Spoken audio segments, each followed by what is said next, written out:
Order, please stand and give the Pledge of Allegiance. Pledge allegiance Allegiance to the flag of the United States of America, and to the republic for which it stands, one nation, under God, indivisible, with liberty and justice for all. Welcome, everybody. Thank you all for showing up. We'll just run down the agenda. I mean, as this is a special meeting and this agenda is what it is, what's on here we get to talk about, what's not, we don't. So we're gonna discuss the capital improvement plan for roads 26 through 31.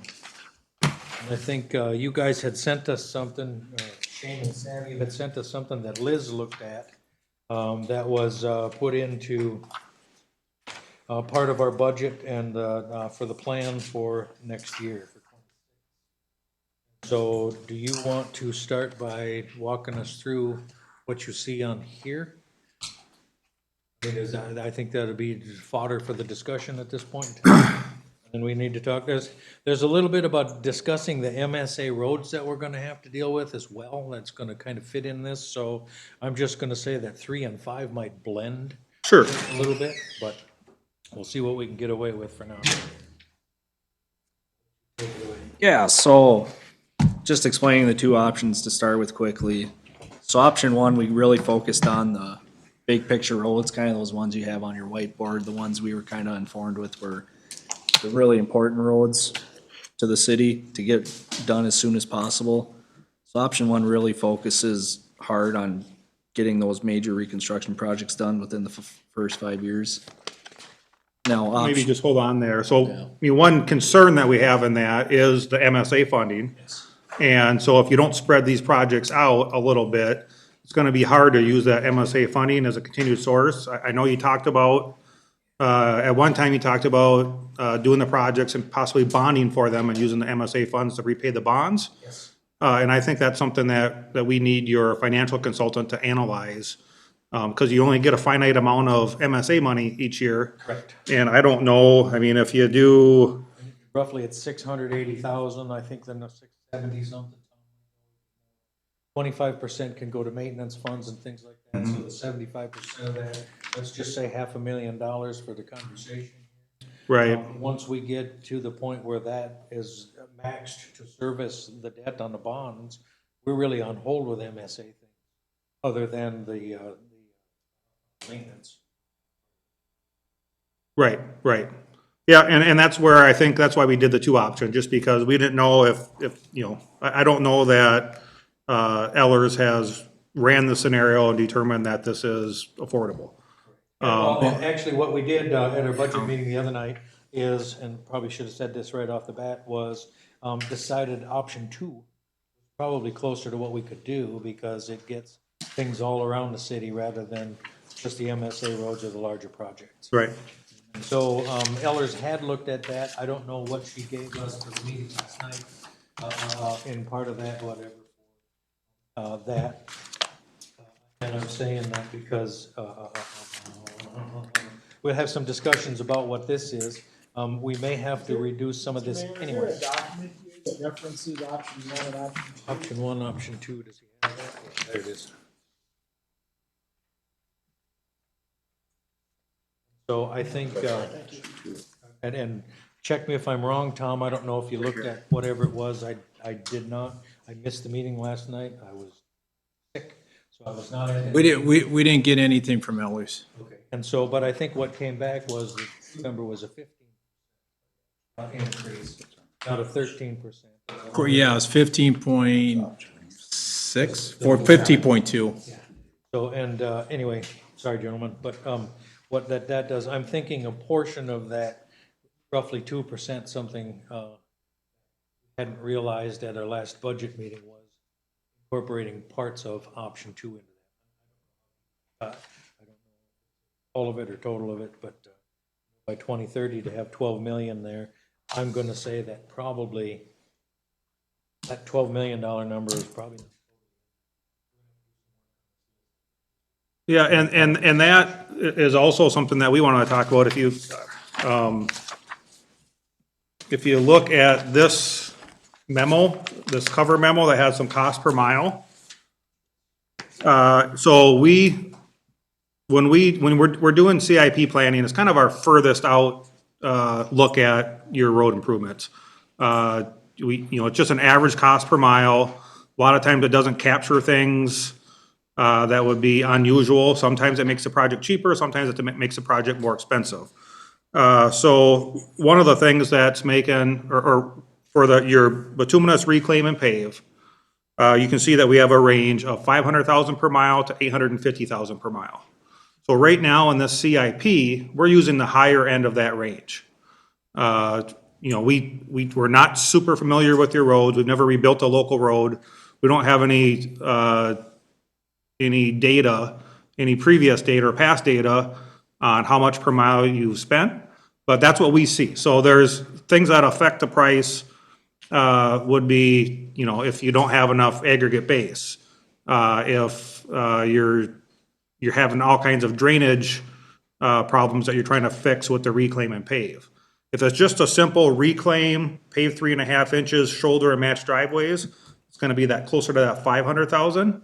And if there's more work, then it might, it's gonna be higher. So just to be on the conservative side, right now, we're using that 850,000.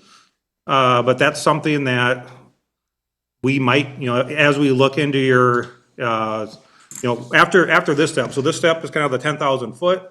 And then as we do more work, so say a preliminary or like a feasibility report where we actually look and prepare a preliminary scope of work, we discuss it in a report, and we actually estimate units of the items that are gonna be, bid out, then we can get a little bit closer, and that might actually come down considerably. So if you look at, now flipping back to this option 2 CIP plan, if you're looking at 2027, we're estimating, those are local roads, and we're estimating them at 1.5 million.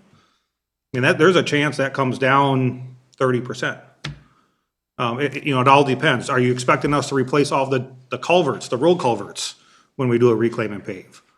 That we just don't know, because we don't have the history. As you recall, the information that we used was a road study that was done by another, Allied, by Allied. 2 years ago. Yeah. So, we just don't have some of this knowledge. I don't know if these roads all have concrete culverts or if they're metal culverts. If they're metal culverts, I don't know if they, They're gonna be metal. okay. Are you seeing those metal culverts having to be replaced then, probably every 25 or 30 years, Well, or? when we did this down here, one rotted out, actually washed Yeah. out, whatever, and by the time we dug into the second one, it was just, Sure, that's worse. okay, We want concrete Absolutely. forward and, any rebuild we do or reclaim or. sure. I think that, when reclaim and overlay works, it works very well. The question is how deteriorated is the road? Is it really sub? If we think about that, I think some of it should start out with soil borings. Right, To tell us where we're going. right. Yep, Yeah, and even that gives you then an idea of, like Shane was saying, if you have to bring in a lot of gravel, that can make it more expensive. Soil borings do a great job. We've had some that look fairly decent, and others we've had stumps are buried and things like that. When the stumps are buried, top of our loader will right, by the time. right. You bring up in option 2, one thing that stuck out was the development roads, neighborhood roads. Those, a lot of them are 20 to 30 years old now, and they're coming to roost. They're falling apart. So I would like to get something there. Those we don't obviously need soil borings there No, you do. for development roads. Yeah, the soil borings are, both to, determine, okay, what's there? So how much gravel's there? They'll take a sample of the gravel when they do the soil borings. They'll see if it still meets class 5 specs. And then also, you get the underlying soils. And so then that's what you use to base your pavement section on. If you don't, if you don't do soil borings, you're going into it a little bit more blind, than if you have that data. I think it's helpful for the design, it's helpful for,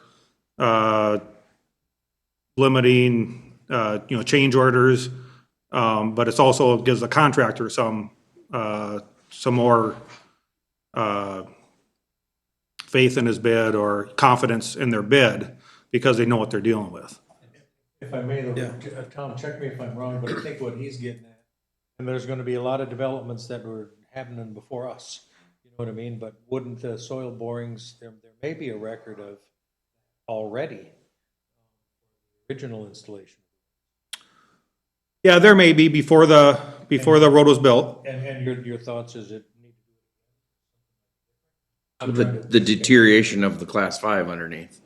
Yeah, and, the soil borings from the original development, the road probably got built up during the construction of the development. It wasn't always, you go out there, the road's 3 feet higher than the ditches, maybe 2 feet higher, but that might not be natural ground.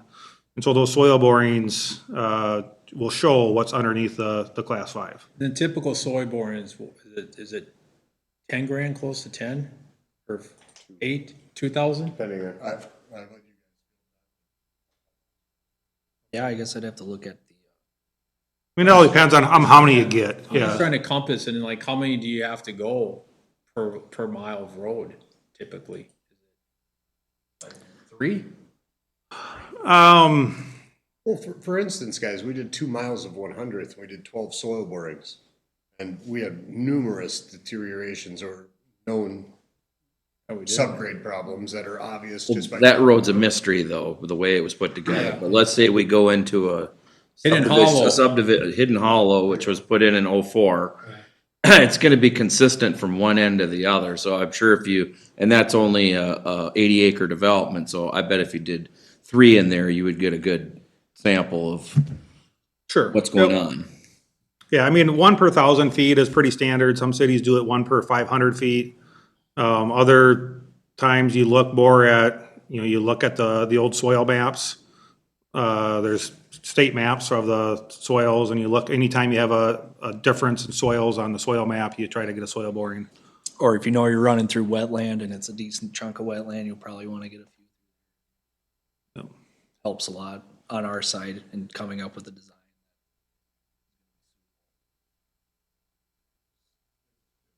Some of this reminds me of a conversation Mr. Lawrence brought up. We've got 50-year-old roads that were never engineered in the first place, and they've lasted us 50 years. Subdivision road that was engineered prior to being accepted by the city.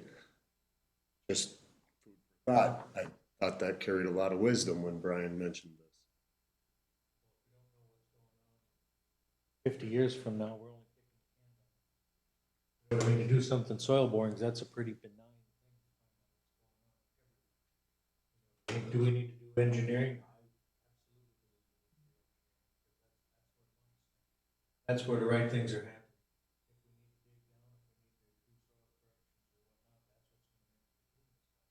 Well, if we're investing 500 to 800,000 a mile, it's peanuts to do the soil borings. But what I heard in Shane's explanation that hit home was the confidence of the contractor when there's a bid and not having change orders to bring in more gravel, because change orders are never as cheap as the original bid.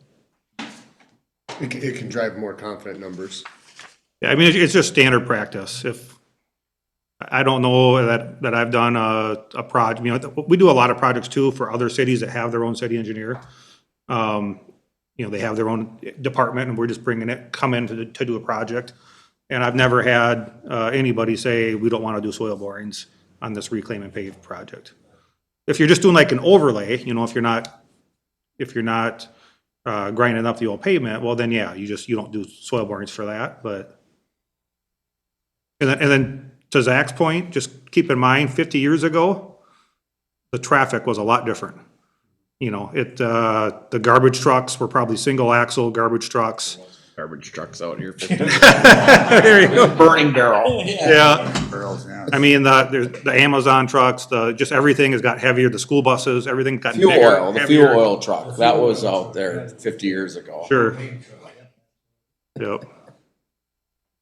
So yeah, we would like to think, option 2 is what we decided on. We're just waiting for Liz to plug in some numbers. Okay. Um, And then option 2, again, we're not really familiar with the roads. We just started with roads that were ranked the worst on Allied's street inventory. So that's 302nd Avenue, 300th Avenue. They were ranked the worst, and that's why we chose them. But there could be other reasons. Sometimes the roads that are ranked the worst don't have very much traffic on them, you know? And you think that something else might be, it might make sense to move something else up and move this one back, so. yeah, Like this 302nd Avenue, excuse me, without a little bit more context, I believe this is the one that's east off of 100th Street, where it's unraveling for the entire length of the road. It goes by the old farmhouse in.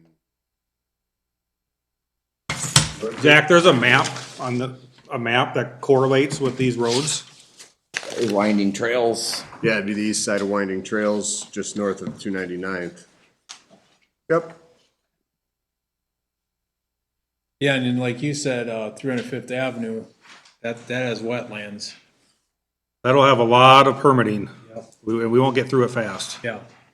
Now, you said you have to start that at least 2 years. Correct. Yep. So you're aware. Some years ago, we did do culverts on, as we get, the first culverts we run into. Okay, So we may not, probably need to be looked at, see what it is. sure. Should change in elevation, we put concrete in. So technically, whatever work would be quote, in the wetland that was. Okay, good. Yeah, That would be the easternly one. The one closer to 45 is actually a county culvert.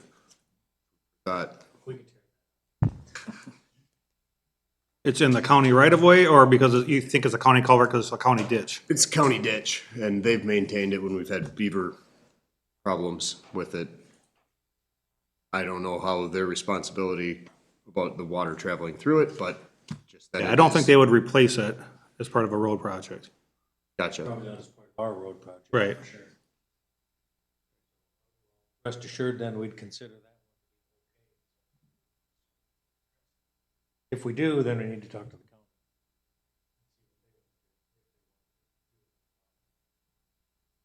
Not, then I guess what,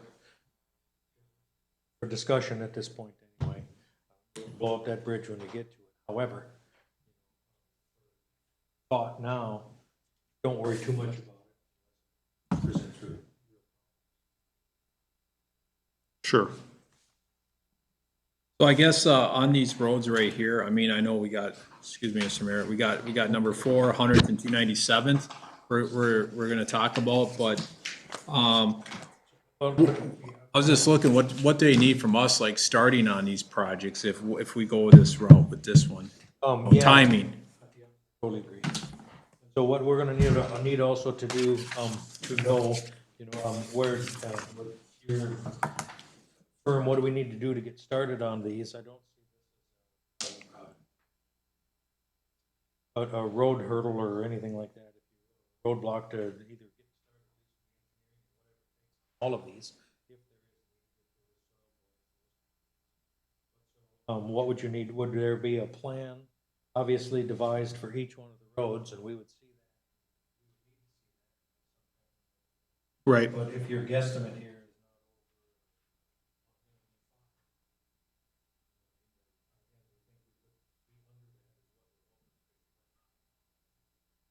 what would we need to move forward? Start with the road, borings? Soil borings, and typically we'd get a field survey.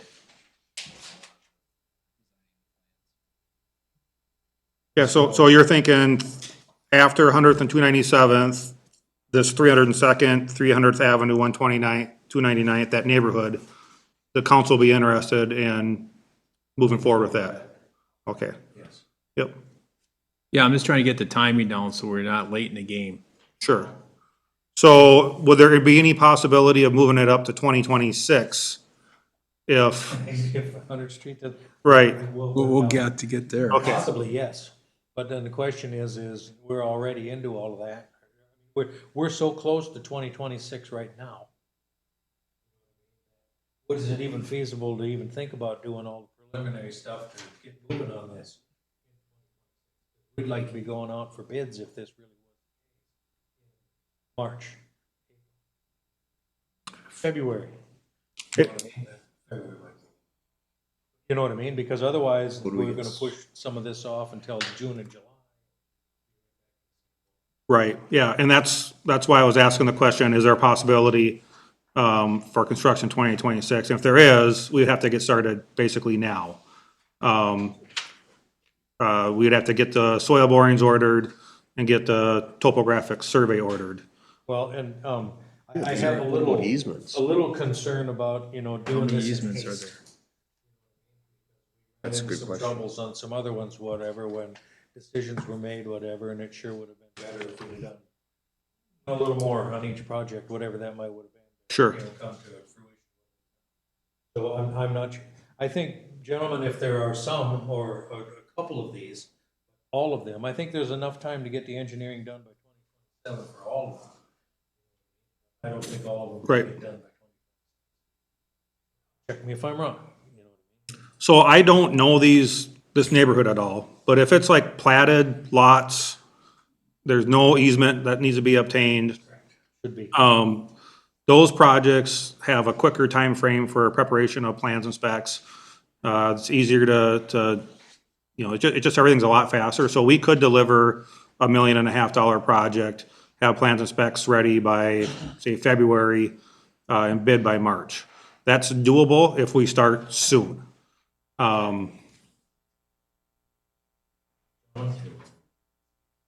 Thoughts? I think, yeah, let's go, my opinion. would Are they be, MSA roads? Let's go, I don't know that any of them. Correct? Correct, and that's, so like, the third line, the fourth line, and the fifth line, 302nd Ave, so if you look at that map. 300th Ave, so they're, Oh, most of the MSA are on option one, I do believe. right. But I mean, that's quite a few neighborhood roads, and I don't, again, without knowing, I don't know if it makes sense to do those roads first, or go to the next one one of the other ones that's scheduled for 2028 with a lower dollar amount. Even this road right out here, 2029, 303rd. That's 700,000. 303rd, I don't think there's gonna be platted easements.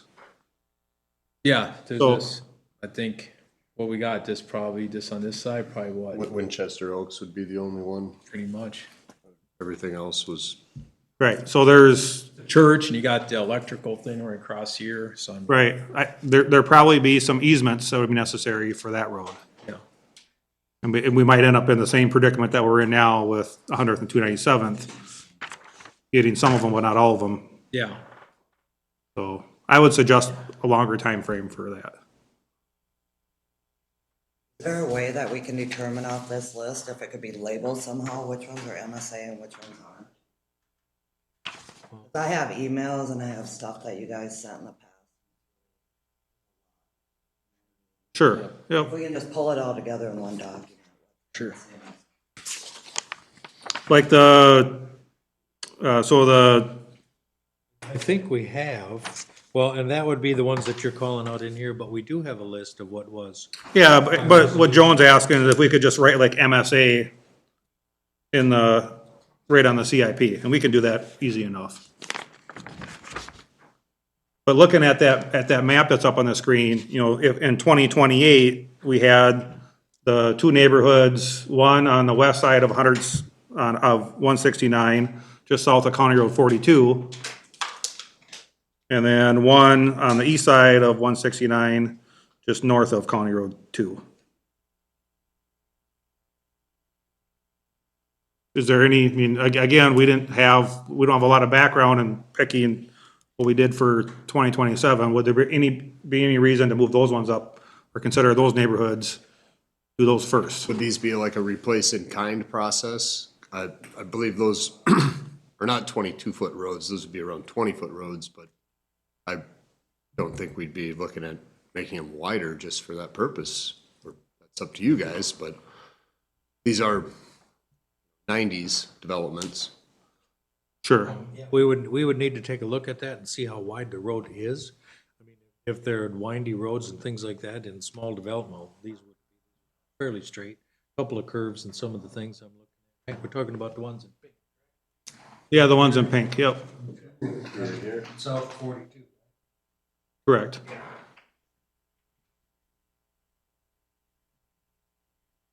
So, and you're talking about moving those up rather than doing some of these other ones is what you. Right, yeah, what I wanna say is what we presented here isn't set in stone.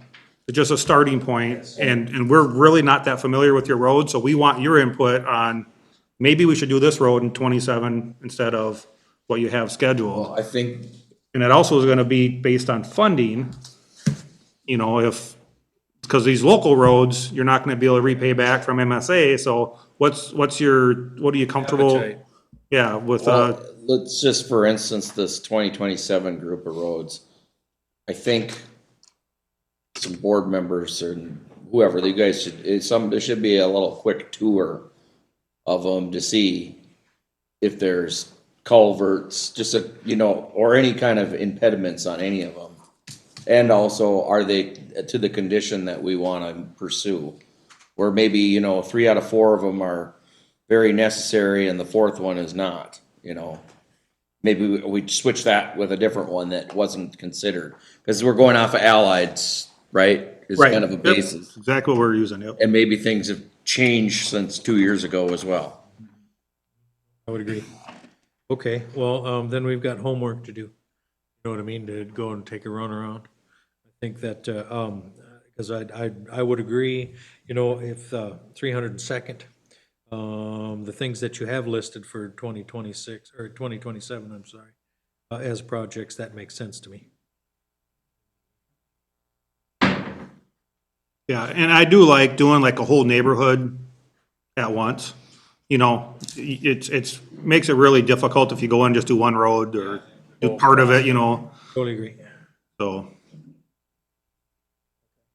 Okay, yeah, we'll take a look at these and see if we want to, switch these out with any of the others then.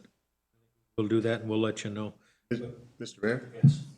If you guys are gonna be doing a road tour, I would greatly encourage you guys to come out here to 100 and check out this 301st right here. It Oh, is that in development. very bad shape. 2-inch ruts, the whole lane is unraveling. It's Okay, nothing but a and corn cob. did that happen in the last 2 years, that we just kind of came apart, basically? Yes, or what? it's been I unraveling. drove it. Where was that one on the Allied list? It's red. It's down in, the PCI rating is kind of correlating, it's a 33 or less right here, along with 100. That was the original Yes, it was the original. original road that went out to Ethel Peterson's homestead. How many homes? Along the property line, Irma Nielsen's and Ethel's place. How many homes are on there? At least 10, 12? On that road? 10 on that road? Oh, it's probably 5 or 6 on each side. Yeah. Yeah, no, I'm just curious.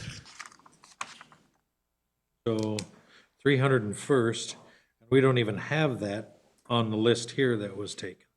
So You write it down. what you're thinking then is, I'm gonna say 301st, 301st is,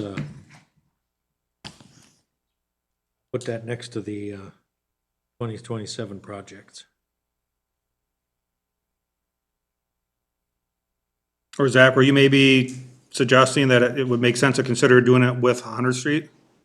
Oh, yeah, I've mentioned that a few times. Yeah, if we get 100 Street. Right. I would just prioritize this higher than, I can see these roads in my mind of what the condition of the pavement is. It's hot patch them enough. 301st is far more deteriorated than, this one in Riverview Estates. Well, and we also should be looking at these to determine if we could just do a an overlay on some of them.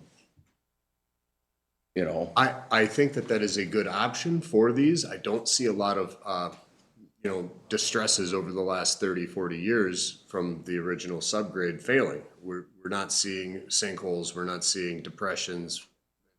if there are, it's from gophers. Right, exactly. But it is pretty strong in relationship to other roads that we've seen. We need to raise the bounty. So do we know on, well, okay, so if we Liz. did 301st, if that was an adder to the 100th Street and 297th project, it would not be MSA. Correct. That would be a piece of it that hopefully we could get some economies of scale, if you will, just by Correct. a whole different type of thing there. So that would be something that would be interesting to go and take a look at. And if that's the case, it's still gonna come out of the same, well, 26 or 27, depending on how we get on here and see what we're at. I believe what we have here is a budgeting tool. Yes. And like he said, nothing's in stone. We can alter, change, move forward, put different roads in. So I think we need to, But if we're gonna use this for a budgeting tool, then I have $1.5 million shown in 2020 for what it is. So if we're gonna say that 301st is going to trump something, you know what I mean? It's probably gonna happen. well, we might get to a budget meeting in 2026 and have a disagreement about what's gonna happen. You mean another one? We're gonna have one every year. So, but to my point I was trying to make is, we really need to make a decision on 297th, what we're doing. Because that totally dictates what we either need to move on quickly or hold off and get ready to move next year and prepare for 27 on the other projects. Exactly. So suffice it to say, for item number 3, the capital improvement plan, I think we're on, at least preliminarily, for moving that to 2026, if that would need, then we would think about whether these are the actual roads that we would want to have in there or not, which would change this or hopefully reduce even $1.5 million anyway. Sense? Anything more you need from us now at this point in time, other than our determinations, if that makes sense to us for those roads? No, I think that's the next step. Just let us know what roads you're interested in. Yep. Definitely. So are we going to formally adopt option 2 as our model of a mix instead of heavy on the MSA? We Like did option- that already. Did we actually adopt? Did we make a motion on that? Was there a motion on that? We talked about it. Because that was what got sent to Liz, whatever, to actually blend into our system. Get more bang for your buck. Did we make a motion? She had other questions along with that, whatever, like what was MSA and what was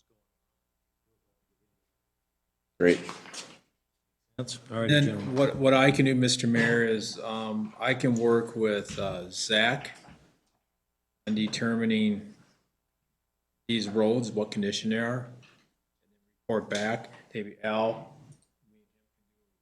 go out, and if you guys want to go too, we can schedule a road tour after I meet with these gentlemen, determine. I think if you three went out and came back with a written opinion, and the rest of us can grab your written opinion and take our own personal drive and put our own eyes on it, and then compare what we see to what you thought you saw, and then make an informed decision from there. Columbus Day is around the corner, so. What do you think, Mr. Mayor? That works for me. And then can I just say, if you do decide as a group to go on a road tour. Oh, yeah, Make the sure open you meeting law. notice that open meeting law, because you're no longer a town, you don't get that. City, make sure you post it. Yeah, I think that's why I said those three, so there's no quorum. Right. There is no quorum if you guys, but Yep. if all of you did, or a quorum decides to go and look at the roads together and discuss it. I believe even when we were a township, we posted our road tour It's on. probably a best practice, but it wasn't. These guys will go out with Jason Lewis. No, it's Jason Davis. Jason Davis, thank you. Okay. All righty, because, Thinking that. looking at that map, so 301st now, Zach, just to do this, that's about a quarter mile, correct? That's almost a half mile to the back. Quite a ways. Strong half. There's even the spur goes back to some Isani County properties that you access through there. Unusual. Yeah, but it's in our jurisdiction. Um, You have a little toll booth. oh, booth. Because the old spur goes to Boss Street on the other side, so I mean, they can go that, we can just block it off and that'll. I on the option 2 map. Act together on 300th first or whatever. Yeah, and Mr. Mayor, one other comment I just wanted to throw out. I know you guys have talked about 303rd and 305th. Right now, in this option 2, we have them scheduled for 2029. And so some discussion too on whether or not that's the right year. And kind of what I was thinking is, you know, you have a big, because both of those will be MSA. And you have a big MSA expenditure with 100th Street and 297th and trying to spread them out a little bit. 305th and 303rd, okay, 2029. Yeah, is 2029 the right year? Well, I think we would really know after if we did the 100 and 297th and what that came out as expense and how long it's gonna take us on financing and using the MSA. We may determine that, well, gee, 2029, we can't afford it yet, we gotta wait till 31 hypothetically, cause it Right. came in too high. There were too many trees.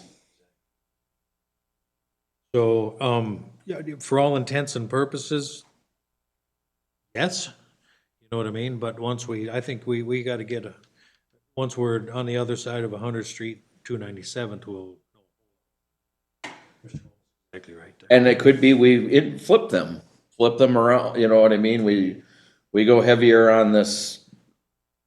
Let's just say we can't do 100, we're going to start discussing it now, so we'll just transition to this. If we can't do 100 and 297th immediately because of some, whatever, the right-of-way issues and stuff, and we decide that, we need to keep moving on other things. So another option would be it's too late to get jumping on 305th and 303rd for next year. But maybe we put that in, put that in 27, but we go heavier on the reclaim and pave because we don't have a big MSA project in the front here, like 100th Street.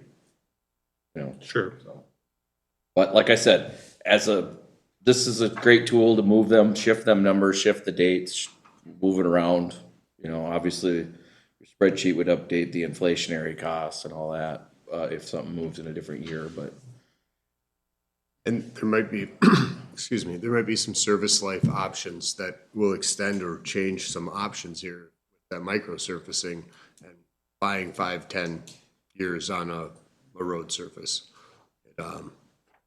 Well, on the development, the local streets that are less than 30 years old, I can see that being very viable. The ones that are from the 90s, early 90s, mid 90s, they're in rough shape.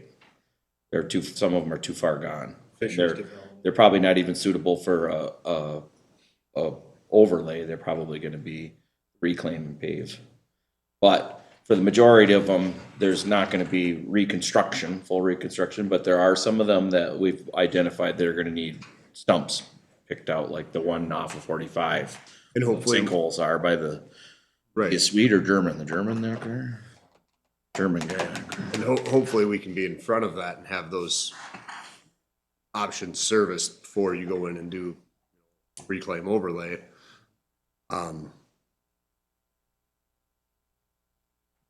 I think with this microsurfacing that's about to happen next week is a really good snapshot for what the city can look forward to, because 313th is severely distressed. Look at the crack ceiling on there. It's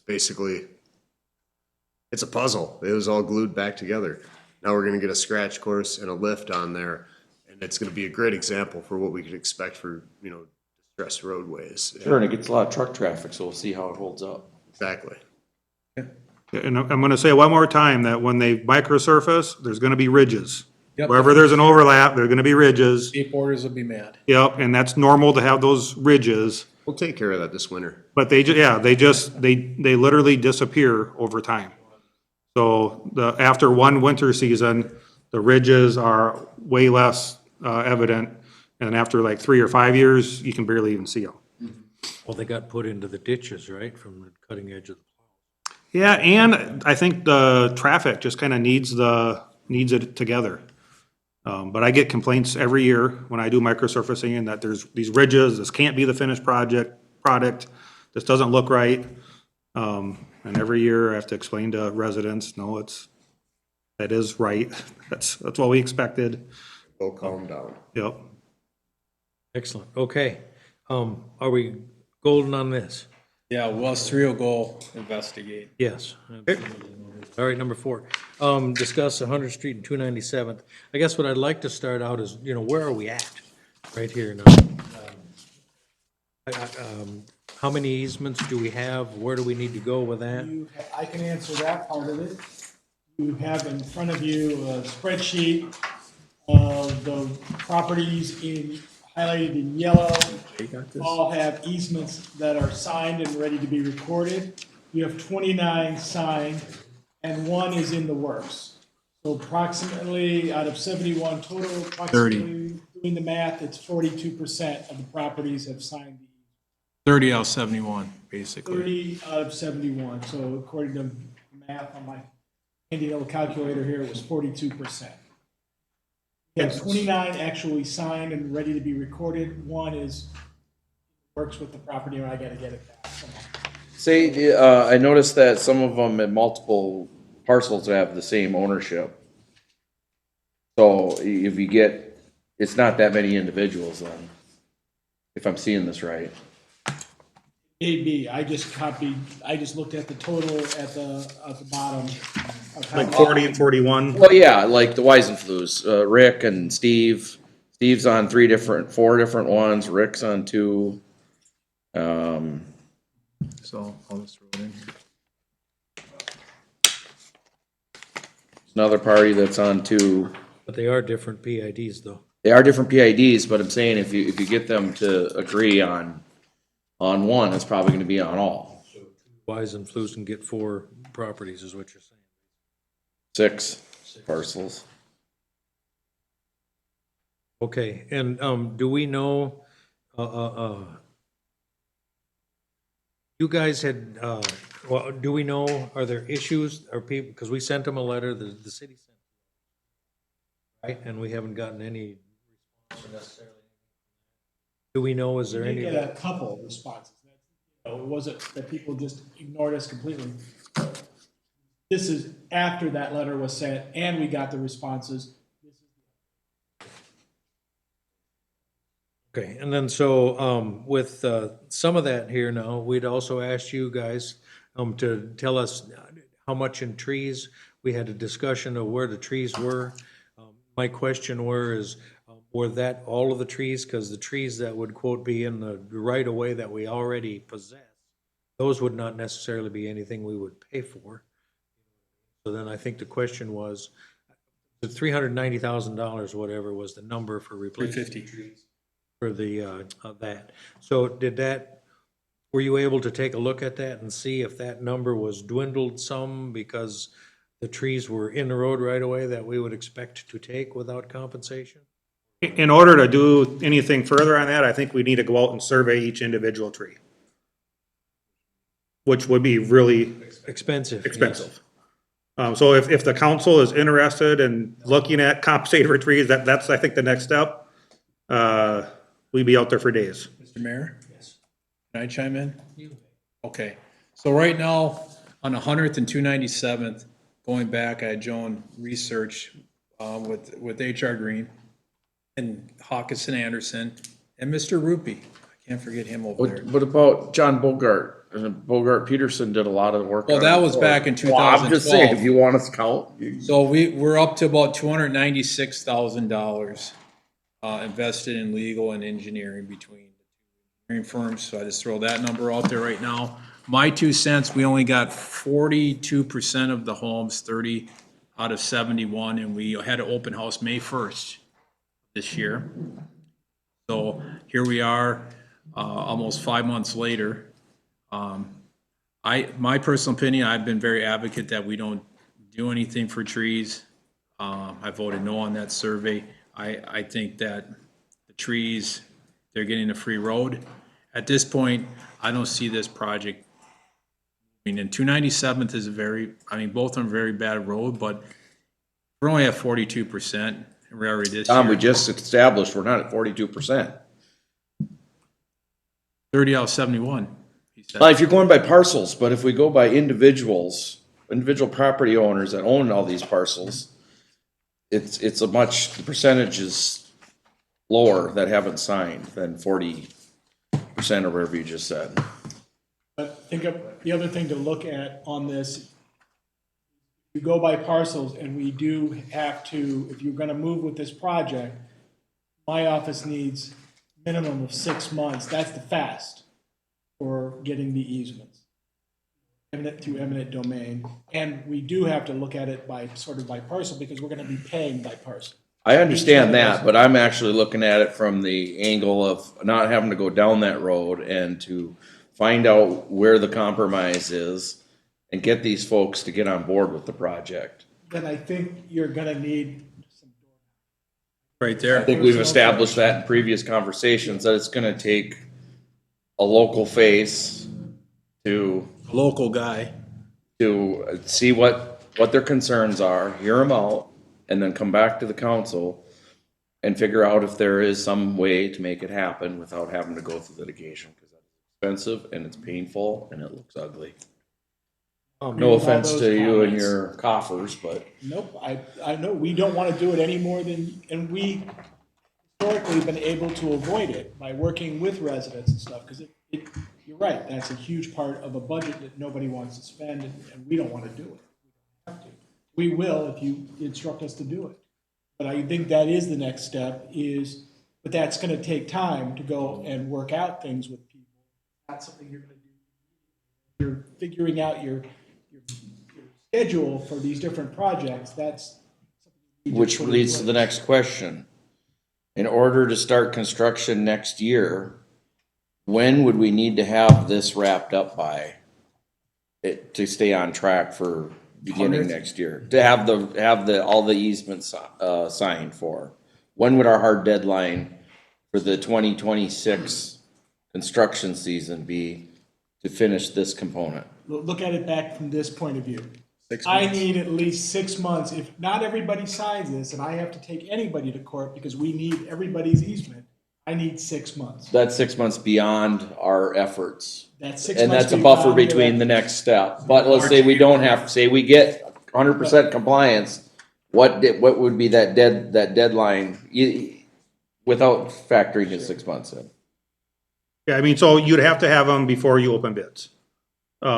And so it all depends on when do you want to open bids on a big project like this? Preferably not in May, because in May, a lot of contractors are already full, they're not as hungry as they are earlier in the season. So other than January, the, February, are you ready to go out for bid if we had all these signed? With the plans you have, not yet. how far is that away? So there's another item, if you want, we can move into it. So one thing, we still need to send these into MnDOT and get MnDOT approval. And one of the things that MnDOT looks at is drainage calculations. And that's one of the things that we have on the agenda to talk about tonight, because I don't want to send it to MnDOT and have them review and approve it if the drainage is still changing. That's one of the things that we heard from almost everybody, is wherever we had a pond proposed, nobody wants that pond. So some of the easement documents have already been revised to eliminate those drainage and utility easements. But that's something that we wanted to discuss with council. There is so this project would be regulated under the state, the MPCA MPDS permit. And there is, so I provided a memo that talks about an exemption under that MPDS permit, and basically says that if you make a reasonable attempt to acquire easements throughout the planning process, that you document that in the SWIP, and there's kind of this exemption. With that you might get some residents that complain, hey, there's more water going in my property now than there used to be. And if we remove all of our ponding areas, you might get a little bit more water. Everybody that we've talked to said that it infiltrates so fast that it doesn't matter. There are some naturally occurring low areas where the stormwater just kind of naturally runs. And so we identified those as for drainage and utility easements. And the residents told us, hey, I don't want to give that property up. I don't want to have an easement over that property. The water doesn't pond there anyways. So we documented those conversations, and in one of the earlier memos from Bob's office, those are discussed. But we still have the one that we'd like to discuss tonight, and that is, if you have this plan sheet, there you go. So at the intersection of 297th and County Road 19. Oh, Wayne Olson there on the hayfield on the corner. Yep. So the south side of, the south ditch was full of water this spring. And we talked to the lady that lives on the south, and she said, yeah, it always is full of water. And so we proposed a culvert to get rid of that, and a stormwater pond. Wayne Olson said, I don't want that pond. I'll maybe sign the easement for the road, but I don't want that pond there. Is there any way in the back of Nelson, there's Nelson on the corner, Nelson's property, to do it on theirs? It's on their side of the road. Run it back to the east and then to the south there. Yeah, I don't think we can run it to the east because the grade's naturally going to the west. Is it? Yep. It doesn't seem to, how much ditch is on? It doesn't seem like there's much ditch there There along isn't, Nelson. there isn't any on Nelson's. So then at all. create a ditch and run it back to the east is what I'm saying. Yeah. That's what I It's was. just right now, there's no ditch coming right off of Nelson's yard. And just all runs and collects at the road there. Backs up the ditch right there and it sits there for days. Yep, it even is over. There's nowhere for, because it sits on the road, that's why it's not, infiltrated, because their yard comes down like this to the road, if I'm not mistaken, right? There's a little bit of a There's a little pocket bit at of the county intersection. Corner, but that's because of the 19 ditch. Right. But it And you go does- back, because they have a back driveway too, right? Off of No, 297th? well, they don't have a back driveway. That was, it used to be field there, so that was an easement. Field access, but it's on their lot. Oh, Oh, is that on the next it's place? on the next place, Which should have been taken out when they did the plat for Anksman's then. probably, yeah. It's still there. So what I'm saying is, I think I'm asking, if you looked at that again, because when it was brought up in my mind, I thought, well, why can't you just run it back and around the back there? And get the easement from the property that's producing the runoff? So I don't think that will work. If you look at our street profile right here, at the low point of the road, we have the streets at an elevation of 976. And if you look back, you go back to where that culvert is, that field approach I think you're talking about. We had that culvert at 976. So Okay. it'd be hard to get it to go there. Right. Basically, the water be over the road, but in order to get there, we could dig a deeper ditch, but I don't think it's gonna go to the east. And there's nothing running under 19 anywhere nearby there, one way or the direction or the other? No, and that's what we looked at when he requested that we remove the culvert. Sam actually went out, looked on 19, looked at the low point there to see if there's a culvert. There's not. So we feel like we'd just be moving the problem. If we remove the pond, but left the culvert, it would just be moving the problem, and the county's probably If the not gonna. water got to the other side and got in the 19 ditch, went towards Wayne's It would go down. driveway, would infiltrate in the ground, it would go down the ditch, but it would probably It would- suck right in and within an hour or two. All sand in there, yeah. There's never been any water in that ditch. It just, even on a pouring rain.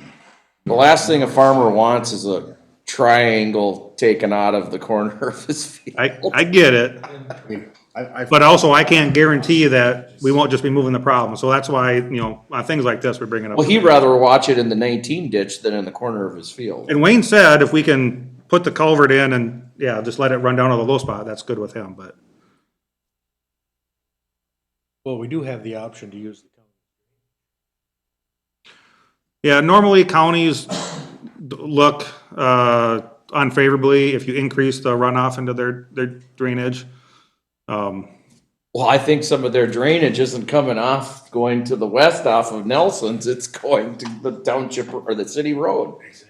So we're just fixing their problem they left behind, as far as I can tell. Really, they should have put a culvert across Yeah, two they ninety-seven should've. when they rebuilt 19. If because there we've was a had- culvert in there, it wouldn't fill. Historically, we've was had a problems with. total rain blunder by flows Sherburne south of that, County, for sure. Southwest, Where's southeast. Brad? He was here last night. We'll get him on this. We'll have them pay for the culvert. So am I hearing the direction from the council is to remove that pond and the easement? Yes. Yeah. And hopefully that'd be enough to get him, like you said, if it was just the easement for the road and not the storm drainage. So you were at this, what else was there? Well, I think that's our only outstanding question in regards to drainage. Now we gotta revise our reports and stuff because we did the reports, assuming, we figured out what stormwater ponds would be necessary and where they would be at. Now, basically, we don't have any stormwater ponds left. So we still have some ditches that don't have culverts, so they're gonna be some water that ponds in the ditches. But we don't have any stormwater ponds. And that's gonna be a problem with MinDOT, or? No, we just have to revise our report. And then we can submit that to MinDOT and get in the queue for, So do we want to dump more money in engineering until we get? Well, one way or another, it's gonna need to be done. One way or another, everything we're talking about here is gonna Hey. need to be done. Tom, I look at this list and I see that you've got individuals with multiple parcels, which pares down to less signature holders than we thought. And gee, I recognize quite a few of those names and I've known them names for as long as I can remember. So I don't think this is an impossible task. So that's why I'm asking, how much time do we have to get this portion completed without 6 months of litigation having to be gone through? And what would they need in conjunction to get, so we're looking at a February, March, posting bid or requesting bids. So are you also saying, too, that you want to you would need to have all the easements worked out? Have certainty in your reports to the state for the drainage as well? Or are those no longer tied together now that we've done? no, all the easements would have to be acquired before we open bids. Right, but I'm talking to submit your reports to MinDOT. No, I think you can submit the reports still, right? Yeah, we can submit to MinDOT now, yeah. And there is some expense into that because it's not just plans, they require a lot of documentation. Ballpark? Throw a dart out there? Like cost, Yeah. I don't know, we probably have 40 hours, I would guess, in getting it ready, so, 10,000, I don't know. On that ballpark. Is there any other design features that are waiting, or is it designed? Well, so the process is you submit to MinDOT, they review, they have comments, they submit back, you revise the plans to address their comments. And usually either the second or the third time you obtain approval. Does that approval release the use of MSA dollars towards this project? Or is that just for the drainage? No, so they approve the plans, the drainage calcs. We have to do some stuff like for testing and stuff. But usually your first MSA draw request comes after you open bids.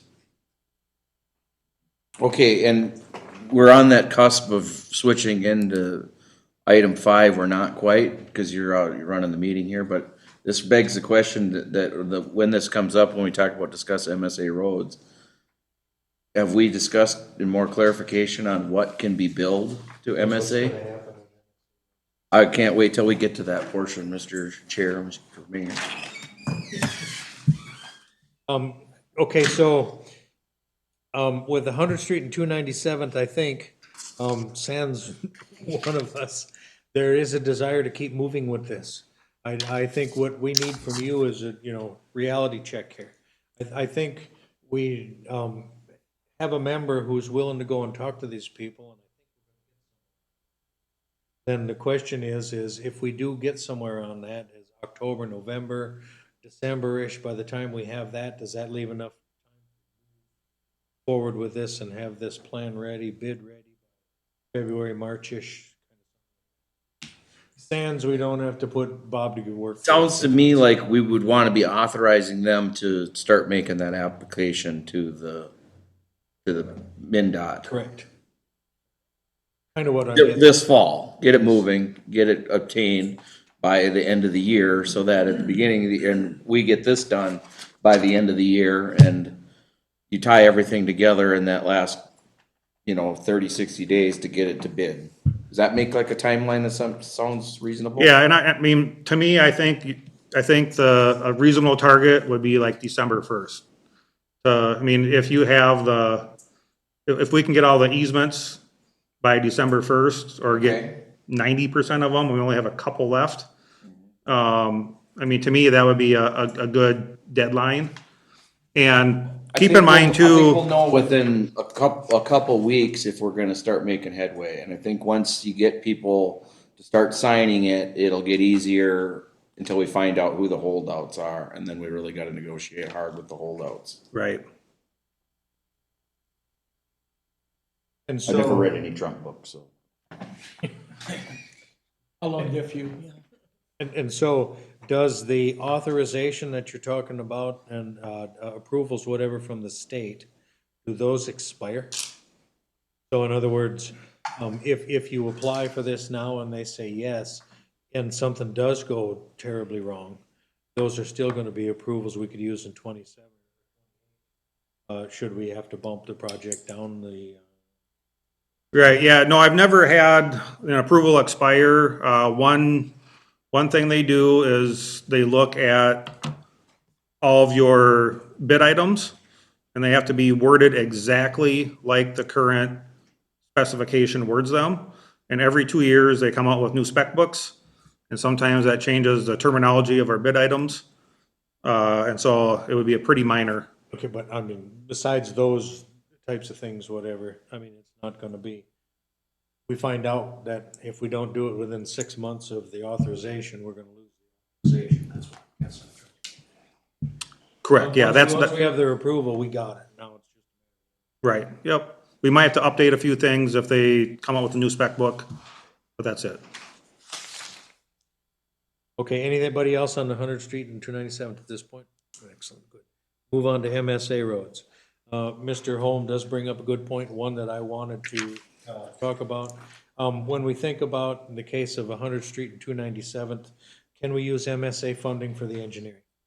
Can we use MSA funding for the purchasing of trees? Can we use MSA funding for the purchasing? That's what we're gonna do. Or moving of fences. Or, yep, and moving the fences and things like that. We have precedent of moving fences in road projects. I mean, if it's there and it needs to go back 6 feet, we have a precedent, we can go back, say, yes, we tore it out. If there was a temporary something put up, maybe they helped with the temporary thing. But then when the fence was reinstalled, we have never purchased trees, never done any of that. I don't think we ever had, since I've been on here, I don't know that we've ever even had to I think purchase that's a trees. slippery slope. Because you do it for one, you're gonna have to do it for all. We never done it. I won't set a precedent. No, it's already been set. For the fences, it's already been Well, set. the fences, but I'm talking trees. And so anyway, my question for you, what is it? My question is so, and even in that, what do we need to do? Because we've got a ton of dollars with engineering, legal and all of that, whatever, tied up into this project. That's quote coming out of our road and bridge fund and or general fund, depending on how it works. It would be really nice to replenish that. Is there a thing, do we need, are you guys people that submit these bills to MinDOT or MSA funding for us? Yeah, so yes, you can, get reimbursement for engineering costs. Yes, you can get engineering for, right-of-way costs. I don't know, I've never done trees. I never compensated for trees, so, that I don't know. They allow up to 25% for engineering costs, so $4 million, 25%, just, you can do the math, it's about $1 million. I just want to point out that even though you feel like we've spent a lot of money, and I get it is a lot of money, 25% is kind of their norm. So you can go up to that. Normally, that first request is done after the bids are opened. So you open bids in January, you submit your first state aid, reimbursement request, and then they, I don't know, electronically transfer the funds, however that works, into the city's account. Then if it's, so the first request, I'm sorry, you said it was how much, 25%?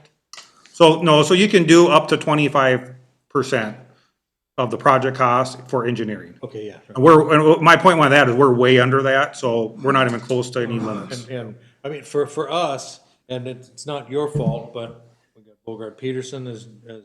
Holman said, we've got HR Green that led us down a rabbit hole that nobody saw coming. Sure. You know what I mean, and all of that. So, I mean, for us, there's just a ton of dollars that have gone. However, Mr. Mayor, at the end of the day, we're gonna have this bond, we're gonna have to pay back with the MSA dollars. So however you look at it, you know, to say, to read, when we do the bond, we probably could at that time also just replenish road and bridge. Correct.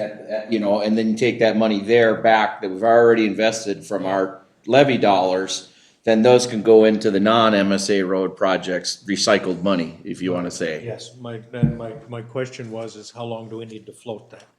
Answer is. After the first bid we levy. open the bids. If we open the bids. We open the bids. So we're gonna float it until whatever that is. So another reason for me to want to continue to move forward with this, I wanna get to that point sooner than later because I want to try and recoup some of it. So when we get the first portion of this, I don't know if you set a number, or if I'm realizing things or making things up in my own mind. How much can we submit for right off the bat? Well, it should be equal to your expenses, so, I mean, they allow up to 25% for engineering, but if you, I mean, that's $1 million. If you haven't had $1 million in expenses, you shouldn't submit, well, first of all, you don't have $1 million in your MSA account, so you couldn't get that to start out with. But normally, I mean, that's, again, we don't have a financing plan yet. And so normally, if your MSA fund isn't enough to pay for everything, like engineering and the construction, a lot of cities will just use that for construction. Done. Yeah, I mean, because you have a big construction bill coming in, and so at some point, I mean, I guess that's what Liz at Ellers will look at and help identify some options for funding this, but, Well, you know, what I'm saying is we don't want to deplete our MSA balance to zero and not have anything to pay the bonds back. well, true, and I don't think we would want to do that. Sure. You know what I mean? Did you hear what I suggested though, is put the, and if you had to go this way, put the engineering expenses into the bond that are already been paid out, and through that bond, bring the money back into road and bridge. And If it's allowable according to Ellers, if they're Another thing you can do is you can advance encumber. So, we could check on how many years you can do that for, but you can advance encumber, like, for sure, I think you can go 3 years out. So if, you know, 2026, let's say we have 450,000, 2027, we'll get another 450,000, now we're at 9. And then if we could advance encumber 3 years, you could, get up to 1.8, that'll be 2.5 million. I mean, we could, if you want us to do some research on how many years we can advance encumber. So instead of selling like a 20-year bond or a 10-year bond, you're paying it off maybe over 5 or 6 years. right, Bob, do you know the answer to that? I'd have to look that up. Yes, that would be very interesting to know. Because, if we can do that and get that up front and not have to.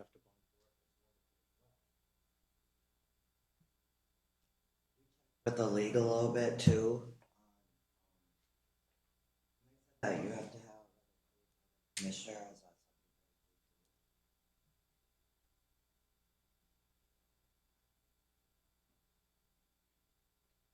Approved by what? The Commissioner of the state? Hang on. Something's highlighted here. I tried to read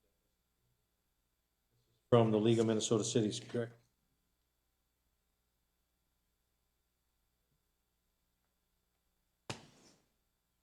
State aid funds require the commissioner's approval for construction projects. It's gonna be, that's what you're talking about through MinDOT. Right, Once you get that done, we got the commissioner. correct. Well, auto pen action. Okay, and so, all right, and, that is interesting because that would come up, the one thing that would happen, so if we can encumber, then can we go out beyond that and have the future MSA dollars actually servicing what would be, quote, left of the debt on the bond that we would have? So, because you're talking about garnering dollars before the for the project, whatnot, from 3 years down the road, you know what I mean? Fourth year to actually start servicing the debt. Servicing the debt on the bond that we still need to do, because in this case, say we got 500,000, that's not 25% of 1.5 million, you might have those minus 25%. What I mean, right? And so that pays off those dollars there, but now we still have the debt for the rest of the project. Because that doesn't cover 4 million, it doesn't add up to 4 million. Right.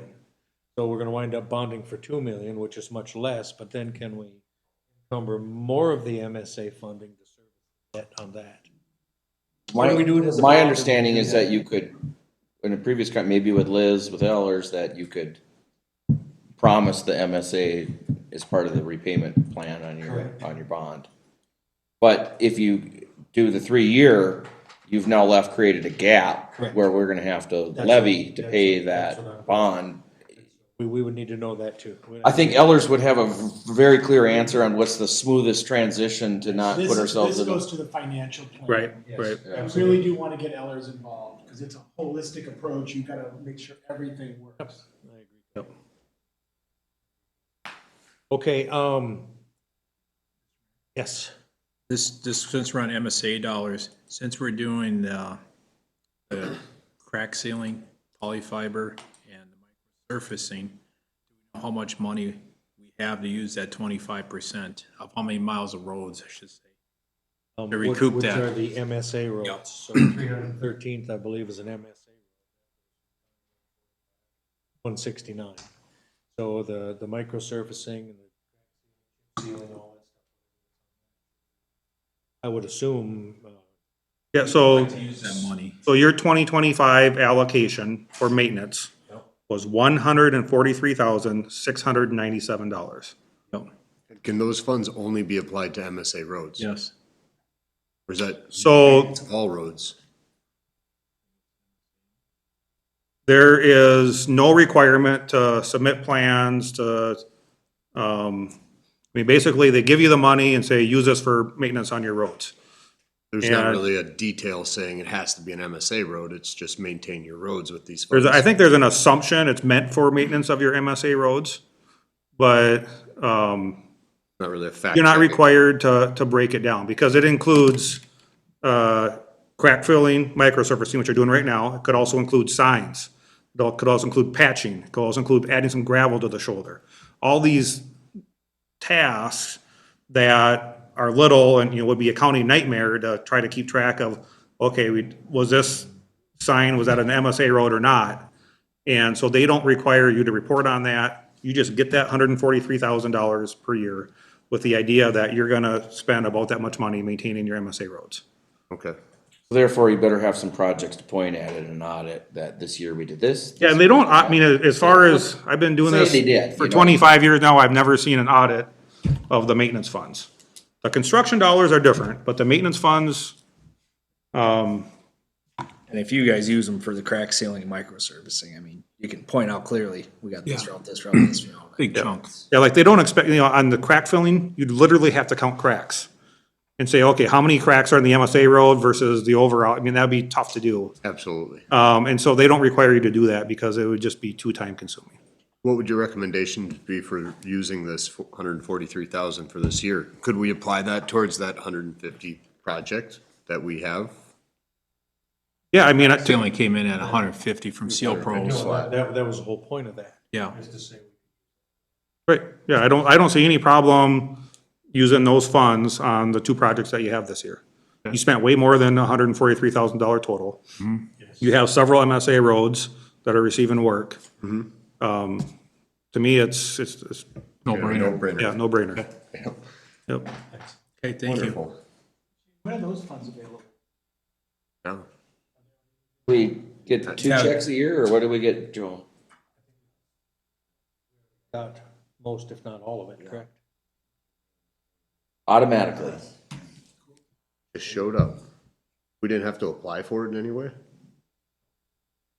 We did when we. Well, when When it became a city. Yeah, when we incorporated. It was part of the incorporation was 20 miles, if you will, is what has driven all of that, correct? Correct, yep. Yeah, there was a couple of things that we had to do to get your MSA system started up. You approved that resolution, you did the map, you know. And then there was a thing called needs that you put into the system. But, And so, and I think as we move forward, we're gonna have to do all of the MSA projects, the road projects, because of the scope of Yeah. what is gonna happen to our roads as they exist now. Turn them into MSA roads, qualify in MSA projects is gonna take huge endeavors like we're undertaking. Because they're township roads similar as 100th Street and 297. right. You know what I mean? And so, as we move forward, it's gonna be a little bit delicate, because literally, even if, especially if we can encumber it for years in advance, if there's nothing left to quote, service the debt, then we're gonna have to work and plan accordingly, whatever, to actually figure out a way to service that debt, because we really don't wanna turn it off. Right, and what I see the most often is just spreading the projects out. Yes. And I think that's what's gonna wind up being, MSA literally, roads. we get to a point where the MSA dollars will cover the debt, whatever, we're gonna wind up holding off for a while. We're gonna have to go to Brian and tell him he's gonna have to get a majority down there in St. Paul, and they're gonna have to rewrite the rules for Absolutely. MSA, so he get away from 80-foot, you know, some of the rigid requirements don't work for every community. Any other questions on MSA roads? That was a ton of information, thank you. That put us, I believe, in a much, much better place. Alrighty, number 6, North Elk Lake Survey Loop. When we talked about this, there was, we had talked a little bit about it. It was, the entire survey wasn't done. So, in that little offshoot strip of road here, whatever, I think we stopped right there and didn't shoot down what would be on. Question is was there a reason from engineering, why it was stopped there? That's something we should move forward with. And So we kind of looked more just in getting the frontage of those lots. So I don't know what the actual issue ended up being. He was questioning why his side lot wasn't done. correct. So really all we were looking for was frontage, if anything. I mean, if anything was impeding into the right of way was the main. We surveyed the road right of way, Yeah. not everyone's individual property lines. Oh, no, and we're not expecting that. Okay, But, and what happened was, is it got to this point right over here on 41st Street, and it didn't go past any of those oh, houses, The other neighbors were complaining. right? So the survey was done throughout all of this, stopped here. So our question is, was there a reason why? And I think the conversation is gonna be tonight here, should we continue and finish that? So that we know, right? You know what I mean? Because what literally we're gonna hear, and, you know, as well, all of these people have conformed, and a lot of them have. You know, all of a sudden, these people were left out. So that, I mean, I was out there to check the properties themselves. I I just swore I saw stakes. But definitely, so that's news to me that that's what the issue ended up being. Definitely something I can look into with our surveyors because they comp all the points. Like I said, I was on site. I took some photos. I do remember seeing laugh in that area, so I don't want to say anyone maybe pulled out the laugh, but Well, let's talk to them and see if, you know yeah. what I mean? And or, because I think we should go down that street anyways with the same surveys, with the same.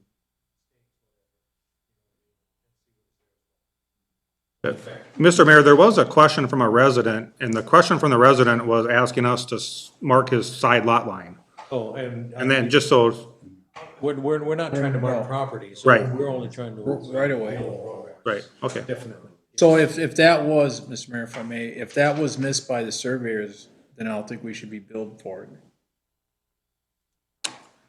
Yeah, I mean, as long as, if we gave you a price, if we haven't came up to that price yet, then there would be an additional cost, but if we've already at that price, we won't bill any more. Which I did. And again, I don't know that you need to know if you go out there and you're looking in that limited area, and you don't see anything that would look like an obstruction in the road right of way, I don't know that you want to incur a lot more cost. Actually putting a stake out there and getting a survey crew, really want to know is there anything that we have to be concerned about? Bob, I voted no for it. What? I voted no for the survey. Okay. So yeah, maybe the first step would just to look through your pictures and, Yeah. I mean, if we, One of them that was complaining, So, so I have two of them. so if I could give a little comment, the property that's in red, I've got a picture of right here. There's a Rubbermaid shed at let's call that the south corner of this red marked property. You can kind of see it in there. That one didn't make it, I mean, don't understand that made it into this list. As we go around the corner, last two, that would have been the last one. It's got the red strike through it, the index mark there. It has that Rubbermaid shed. Is that the one that an encroachment agreement was, or you're saying it hasn't been found yet? I'm not sure if this was identified in the findings. Well, it would be interesting to know what that looks like as well then. Just so we can finish up that. Do you want Public Works to drive out there and see on these two, if there's any encroachment, like Bob was saying, in the road right away? Well, and I think that if our engineers go out, then we can talk and look at that and make the determination. I mean, if there's nothing else, if that's the only thing, whatever, then maybe we don't need surveyors to go out there. Yeah. But we just are gonna have to deal with it. That's what it looks like.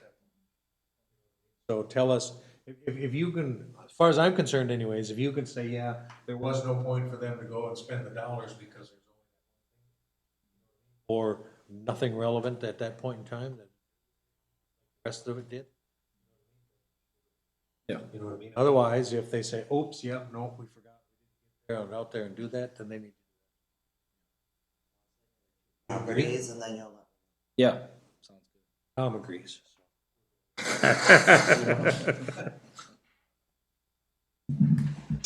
Okay, I make a motion to wash our hands of the whole project from here out. a second time? All right, discuss, approve, disapprove obtaining quotes for culvert repair on 270. Yeah, well, especially now.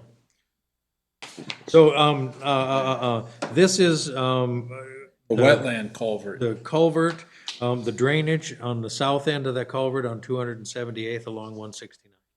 And so the question is, Tom, maybe you should take this. Yeah, I'll take this, Mr. Mayor. So the question is I put this on the agenda instead of having it last night, is me and Sam talked. The wetlands have been came back, it's been approved. So basically what we're looking at is that whether the township's gonna do this or, excuse me, city, thank you, sir, or have a contractor. And this includes, I think, more stuff than we could handle as Public Works, as we just don't have the equipment to do it. Can't in-house it? I don't, you gotta get a backhoe and everything like that, so, Well, I don't think it's backhoe work. no? I mean, it's less than a half a foot Of depth. of depth, yeah. Okay. I thought we're doing a little bit more. 16 inches? Which one, okay, so 278th, that's only where the sediment had built up on the south end of it, right? Yeah, Matt took a shovel out there last, and that's Yeah, what, but that that's what was we're on talking the about. 123rd Street culvert. Both. But yes, we have 16 inches of standing sediment at the egress end of the 270. Still there from the washout. Okay, I thought there was more work entailed. Yeah, I mean, it, up to council to discuss ultimately, but we approximate about 5 cubic yards of material that would have to go through. I mean, we're looking at a 6-foot bottom to dig out with roughly 1 feet back up, so 8 feet total, 55 feet long approximately. That was some of the measurements we had took when we were out there. Again, it's, I don't know what entirely, if city is confident on being able to do the work themselves or not. Well, there's trees that would have to be dropped here. You guys have been to the south end of that culvert, there's nice trees there. We need crane mats and. Is this something that's gonna need the county and all of this involved, or can we just get in there and fix that? Already did it. We've already gotten regulatory approval, so now it's just a matter of, Who's doing it? Doing it. Yeah. Okay, no, I would, I Okay, think. but are there requirements as far as like controlling sediment while we're in there, disturbing surrounding areas, any rules there we gotta mind? so there's one big one, when you work within a wetland. You can't put sediment on, next to the wetland. Gotta fully remove it and Yeah, get it up fully on the remove upland or hauled away. Yep. Yep, and then after that, it just, you know, put down some native seed mix, some wetland type seed And- mix. Your first initial reaction was the excavator is too large of a machine to get in to do this little deal? Yeah, What I do mean, you I- think would take to do it? What have you seen that could? Well, I mean, maybe a backhoe is fine. I mean, it would be easier to load trucks with a backhoe, but, you know, a skid steer could, you're not cutting out like 6 feet. You're cutting out, maybe it's a little bit more right at the culvert, and then in the wetland, it's like a half a foot. So, you're not cutting out a lot of material. And I think it's on here I think we would wind up having a contractor do it as well. So in, what you've put together here, is that including the trees that need to be removed or just the soil corrections? Well, so what you're seeing here is just paperwork for getting the wetland approvals. It's not for going out for bids or getting quotes. But we've got that, so what you're saying is if we hired a contractor to go out and do that, what would we be needing to give the contractor to know that we got our butts covered from whatever it is that they do?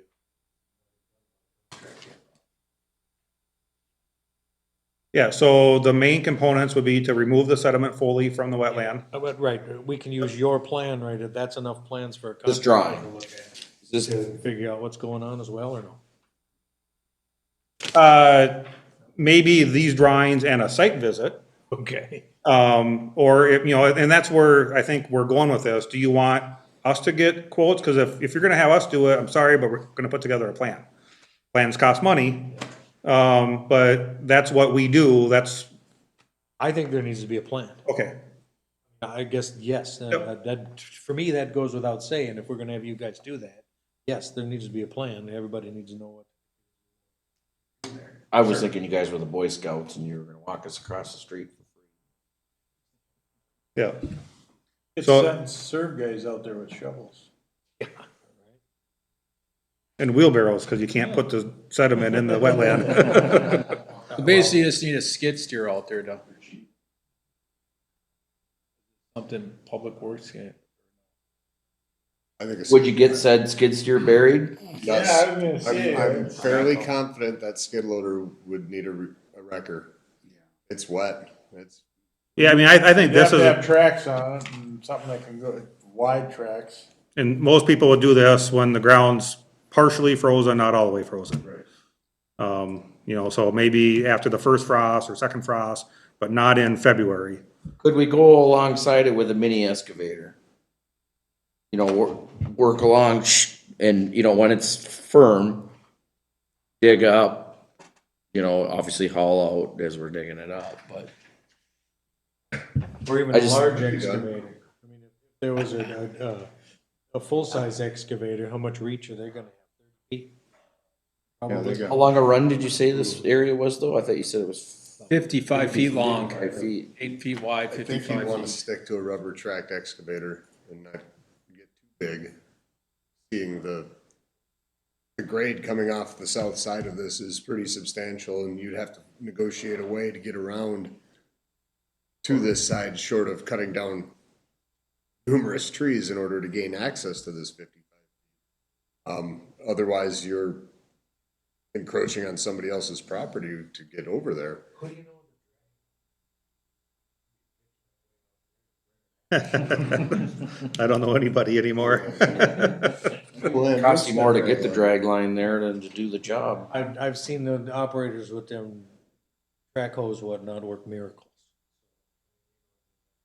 Get a good operator in there. Track, steel track, rubber track. Well, and you could bring small mats with a smaller machine and run them on mats alongside the project area and then. All that's just more.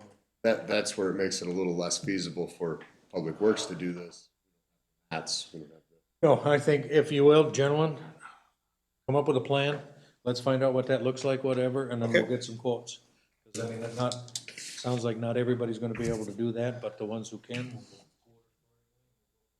Like to see this done and. Yes. Again, Till the sediment builds up. I'll be gone. Yeah, okay. Is that it on 278th, gentlemen? We just take the fire hose and this isn't digging it up. I just push it downstream a little farther. Okay, discuss communication and email contacts. Yeah, so this one, I just think, going forward with communication, Joan needs to be, I know there's emails that go to me, there's some that go to Zach. I think if, always if you're gonna do anything, CC Joan, cause she's the gatekeeper to fill the rest of the board in, just so we have that, on there, for that, and then, I think going forward, communication portion would be good, doing that. So she can forward it and the rest of the guys know, so I don't have to say, call Jay, hey, this is what's going on, call Scott, this we have. And that way, if you, at least, whoever you're discussing whatever it with, if it gets to Joan, she'll send it to all of us. We'll have a chance to look at it, whatever, and hopefully we can ward off some right turns, left turns, whatever would happen in the midst. Yeah, and I would say with the roads, I mean, I'm the first contact and Al's the second, so if you guys got questions, we'll be the first contacts, or even Public Works, he'll fill me in by, knowledge base here. Still learning. Fill me in there, and then if I need to fire it off an email, then I will fire it off to Joan, so she can. Well, make sure you do that, or if they just send it to Joan to start with, whatever. Yeah. that'll get to Yep. When all else fails, when you don't know what the hell to do, send it to Joan. She'll get it to the right people, and that way we can keep this moving. On that point, I mean, sometimes I feel like we're just there's emails flying back Correct. a lot. Which is why we're saying that, send it to Joan, and if it needs to go to Tom, well, then she'll get it to Tom. But you want to keep that level of detail, I guess. So like, I'm really familiar with, hey, you have a project, you encounter some bad soils.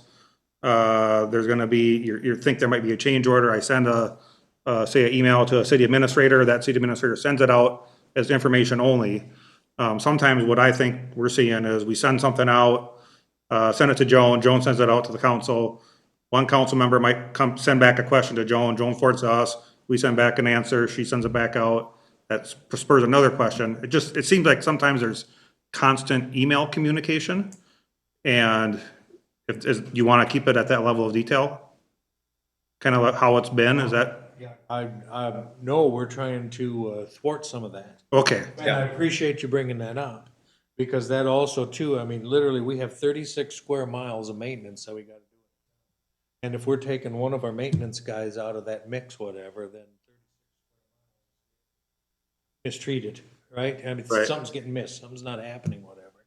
So if you can send that directly to Joan, say whatever, she'll be able to get it either to Zach if we absolutely need that, or Tom or Al, you know what I mean? Or if that's got to come to anybody else, whatever, then we'll take care of that. I'll be the last. She would probably not have to forward every email that comes to her, to all of us.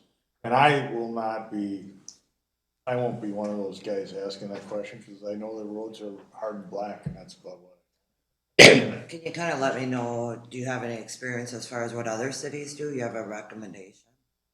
yeah, I mean, so what we're used to, or what's typical, I think, is the larger issues, yeah, and that, Approval process, um. change orders and stuff like that. Yeah, change orders and stuff like that. Sometimes it's like, hey, this resident is really upset. And so I'll send a note to the administrator, hey, just so you know, I just got a phone call from this or this resident. He was really upset. This is kind of my summary of what's going on. And then that gets sent out to the city council in case you get a phone call, you have a little bit of background on it. Right. It's not so much the day-to-day activities. And another thing, Mr. Mayor, that came up too is, I have a $2,500 budget, change orders. So instead of, like we have 2 meetings a month, instead of waiting, say something has happened, we gotta wait another 2 weeks. They were talking about that if something, I think Sam brought that up, that if that could be expedited. Trust me to use my best discretion on it. And it most certainly can. Caveat, we say this every time this comes up, whatever. It's not $2,500 every 2 weeks, $500 every time it comes up. It's literally an emergency thing. He has authorization to 2,500. We all have this kind of thing. So this is a strange anomaly. We're not a normal city. You know what I mean? You're used to, maybe Blaine, say whatnot, has their own engineer. And administrators as well. As far as being council members, we've kept our taxes as low as possible, being very hands-on. Most council members are not gonna be that way. Matter of fact, I'm gonna say, when all these bodies are replaced at this table, there could be some changes at that point as well. But right now, you know what I mean, when money leaves the coffers, we need to authorize that to happen. Hence the fact that if you know that something needs to change, whatnot, let Joan know that. And depending on what it is, you may be working on a sewer thing at some point in time, because that would go to me. You don't have to care. You know what I mean? Send it to Joan, she'll get it to the right person. Sure, yep. That kind of thing. Kind of the administrator. Holding all the. Make sense? It makes sense, yeah, and I just wanted We can work on to it. double check, like, what level of detail, because, it takes time to read through emails, so. Absolutely. Yeah. And so, and I think that once we get a system in place, because especially with the MSA roads, we literally know nothing about MSA roads. I would suggest that anybody that is ever incorporating the rules and regulations and all of the criteria behind MSA roads, so that literally they can hit the ground running on the other side of that. You know what I mean? Because we got funding coming, it works great, whatever, but wow, when the scope of the project goes up to use every penny of that funding, okay, now we at least have to fit this But in. we've learned with the drawings that to meet all these slopes and have the road be safe, it takes the 80 feet. Correct. What it's all based on, And so. so, and I mean, it is what it is, just moving forward. You could narrow it up if you had curb and gutter. Oh, well, now you say that. Does the 66 feet require curb and gutter, or is it just more complex in the design process? Really gotta deal with No, some drainage. I mean, right now, the reason that our disturbance limits are, I mean, pretty much, not everywhere, but almost everywhere, we're out to 80 feet, and it's because of the ditches. You know, you have such a road top, and then you have your 4-to-1 slopes. And so if you don't have ditches, you could probably fit a road in 66 feet. So, that being said. Oh, I couldn't even open up my mouth. Not with this project, not with this project, but say way down the road on 313th, say one day when we go reconstruct that, that one would be a short deal where there might be an opportunity to Not a lot of ditch. do that. Over here. Going through the wetland. All Well, right, you got bogus, or, off the cuff, totally. No one holds you to it. whatever, Well, for the most part. Saddlebrook in that one. I Hunter already asked Street that and que- 297. I already asked that question. 4 million now at what we're looking at. If we curbed and guttered that, what are we talking about cost-wise? Huge. Yeah, I mean, the curb would probably be $20 Plans and everything. $20 a foot, and there's 15,000 feet times 2, because you got curb and gutter on both sides, 30,000 feet. So 600,000, Just an additional on the curb. right? Okay, so that's the thing, it would be good to know a number like that, because when someone says, well, why can't you do it in this? Well, this is the way it would be done, but it would cost us more. Plus, I think on that road personally, I think the people would think that really changes the character of the neighborhood going Right. curb and gutter out there, and they would probably not like the outcome of what it becomes. Well, they'd be able to keep their trees, right? It would come with, you'd have to lower that road too. I mean, cause you're adding 4-6 By the inches on top. time you spend the money, you might as well pay for the trees. I'm not Balance. even disputing that fact. Okay. But I'm saying, just say, one of our, up there at 313, that could be a road where the scale of it and the size of it and the way it already is with the ditches, curb and gutter could be appropriate there. All right, gentlemen, I would really, really, really like to get through these next 2 items within at least, or less, 20 minutes. So we're out of here at 9 o'clock. Discuss responsibilities of projects between Public Works and engineers.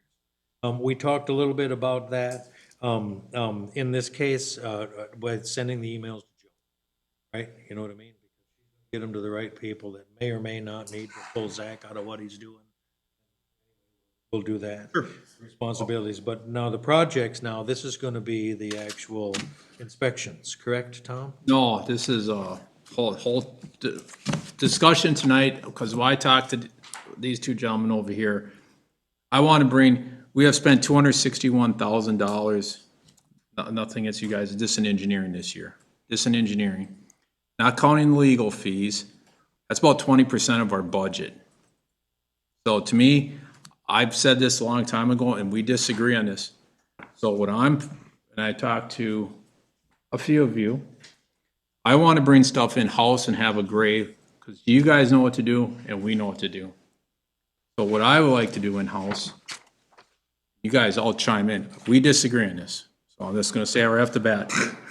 So, crack sealing, double chip sealing, sinkhole repair, microsurfacing the polyfiber.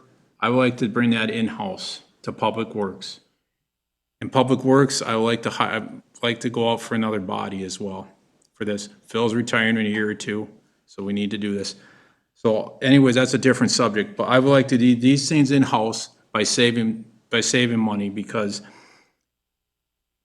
these guys, I think, need to be focusing on the road projects, the capital improvement, the soil borings that come with that, the engineering with the drainage, the road right-of-ways issues, the wetland issues, and the capital improvement plan. That's what I like to have our engineers focus on, where we need them. And the other stuff, now that we have this established with the crack sealing, polyfiber, and the microsurfacing, we talked about sinkholes. We got borings coming for those. We have a big one that we have to get done because it's impacting 2 lanes. I would like that to be for discussion, and if we have a roll call vote on this, and then we can, or not a vote, but we can favor and have this brought on the October 6th meeting to make it official. I'll let you guys chime in what most other public works do for other municipalities. If I've misspoken anything.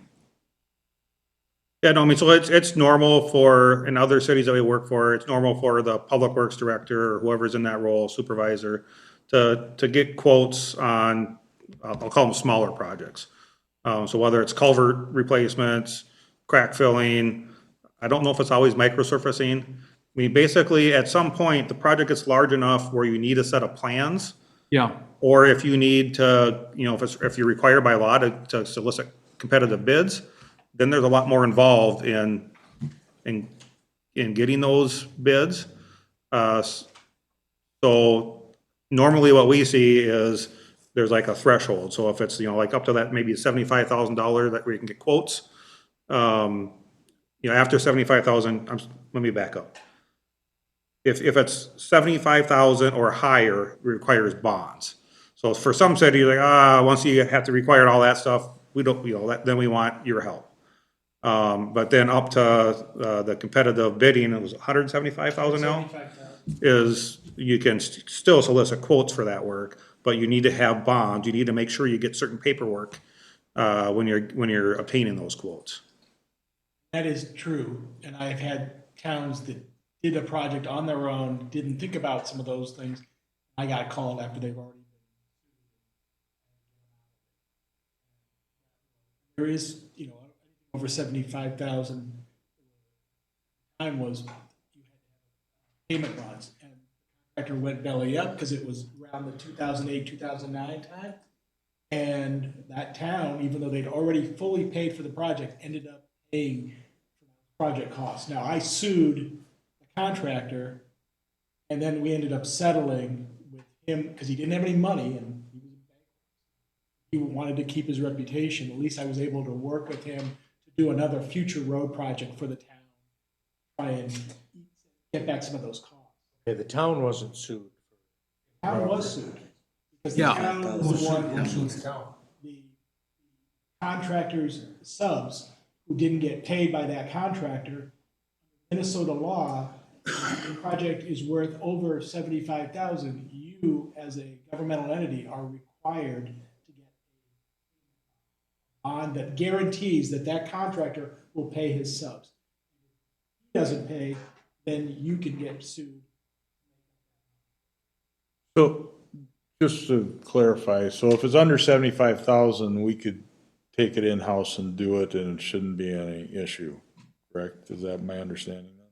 I think for Bob's, Two different subjects, I think. yeah, Bob perspective, There's three subjects going on here. Okay.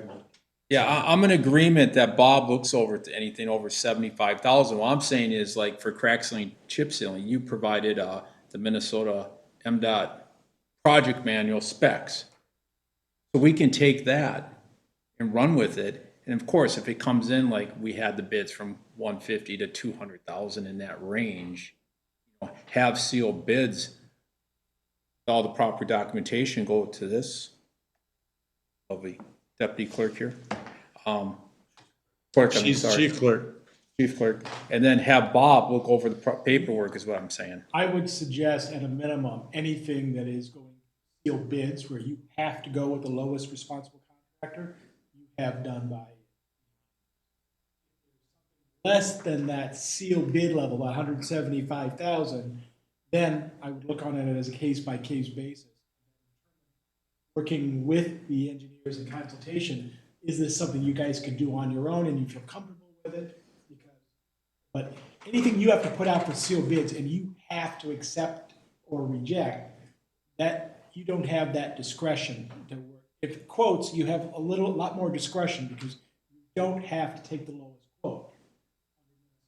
But for whatever reason, that's the way it gives you flexibility to work with them and stuff. If you have to go with what you put in that bid package, you can't deviate from that other than rejecting all the bids. I would say get the engineers. With that being said, your crack filling project was probably a lot bigger this year than it would be in normal years because you Yeah. haven't done it for several years. What I'm just trying to say is we have currently right now $700,000 in the road and bridge fund. We have spent 261,000 because that hasn't been coming out of, we haven't got MSA. So that's 40% of the budget. Now, we got snow plowing wages, salt and sand. You see where I'm going? We're not gonna get anything done. That's why I'm trying to bring stuff in-house to get stuff done. But Or else we're gonna have to increase the levy. the philosophy here is if we have a list of projects, whatever those are, that we're gonna embark on in the next year, that's part of what we're trying to figure out what the heck is gonna happen. Have that, whatever that is, fit into our budget, that's what we're gonna do. You know what I mean? And so if we do this, because my problem with the tree stump, right? Yeah, we can do that. But we're gonna call Ed and Fred, and we're gonna say, hey, we got a sinkhole here, go fix it. Say, well, what do you expect? Well, all of a sudden now there needs to be a plan. Best we can, there needs to be some kind I don't think so. They have the soil borings. of. Who's gonna do the plan?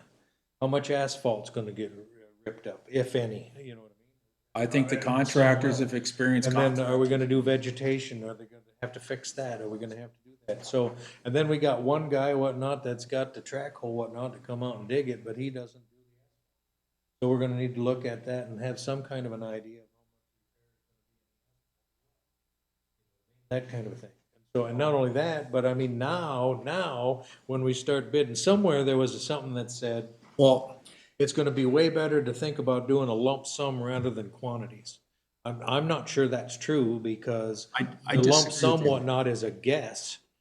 Quantities narrows it right down to, this is what we think it's gonna be. Look at 278th and 123rd. We had engineers involved. Knife River didn't do their job. Where's the warranty on that one? Well, that's a whole different subject. There's subject number 3 going on here. Well, I'm just saying, I want to bring stuff in-house, and I think we can run with this. So just, only because he brought it up.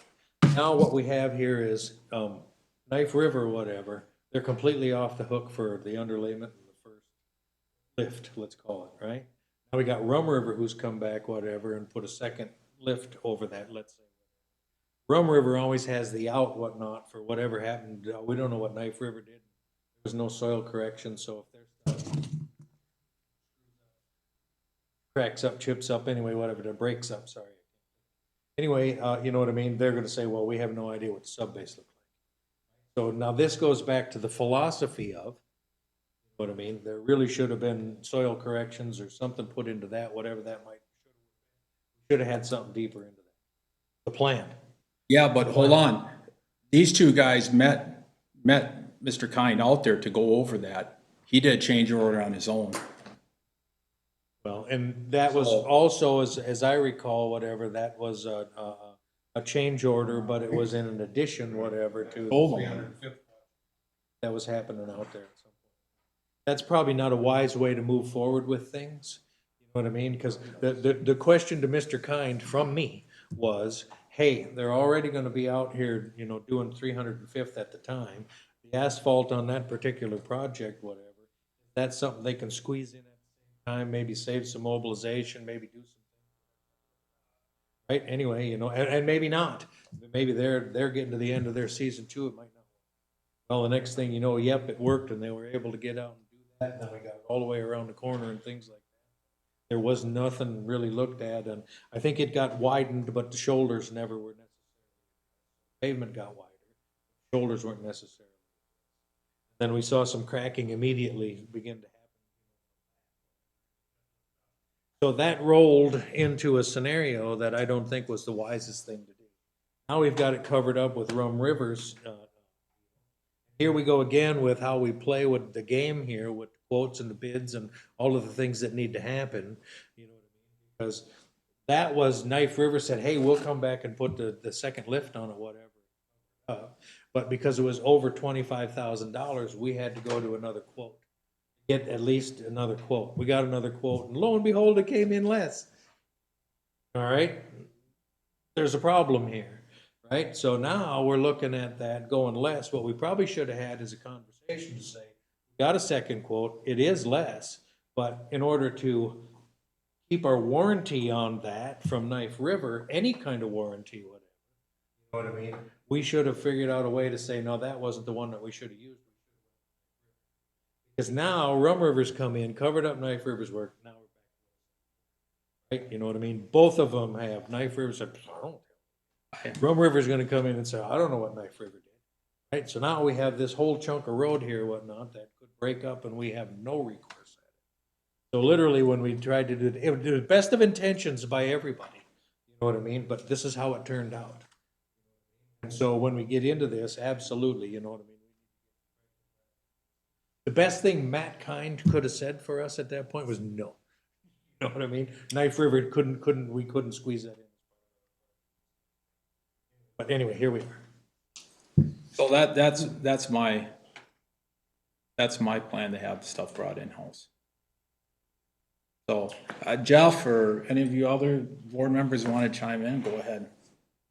I'm not opposed to doing some projects in-house, but I think there's a low threshold on dollar cost, just because, I mean, and if you have plans or other things, yep, and over these guys. If it's a small project and it's under, the 25,000, I guess I don't have as big a problem with that, and then we don't incur the engineering cost. But it still has to be done right. If it has to be done right and it requires a plan, then we have to do that.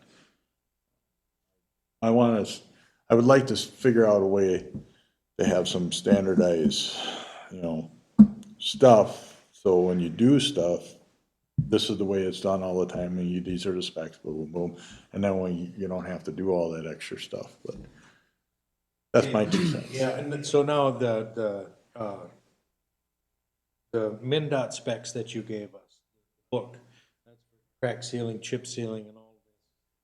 Literally, we can roll forward with that. Generally, the bidding process, quoting process, whatever, on that, whatever, is to alert the crack sealers, if you will, and say, go out and give us numbers for roads, right?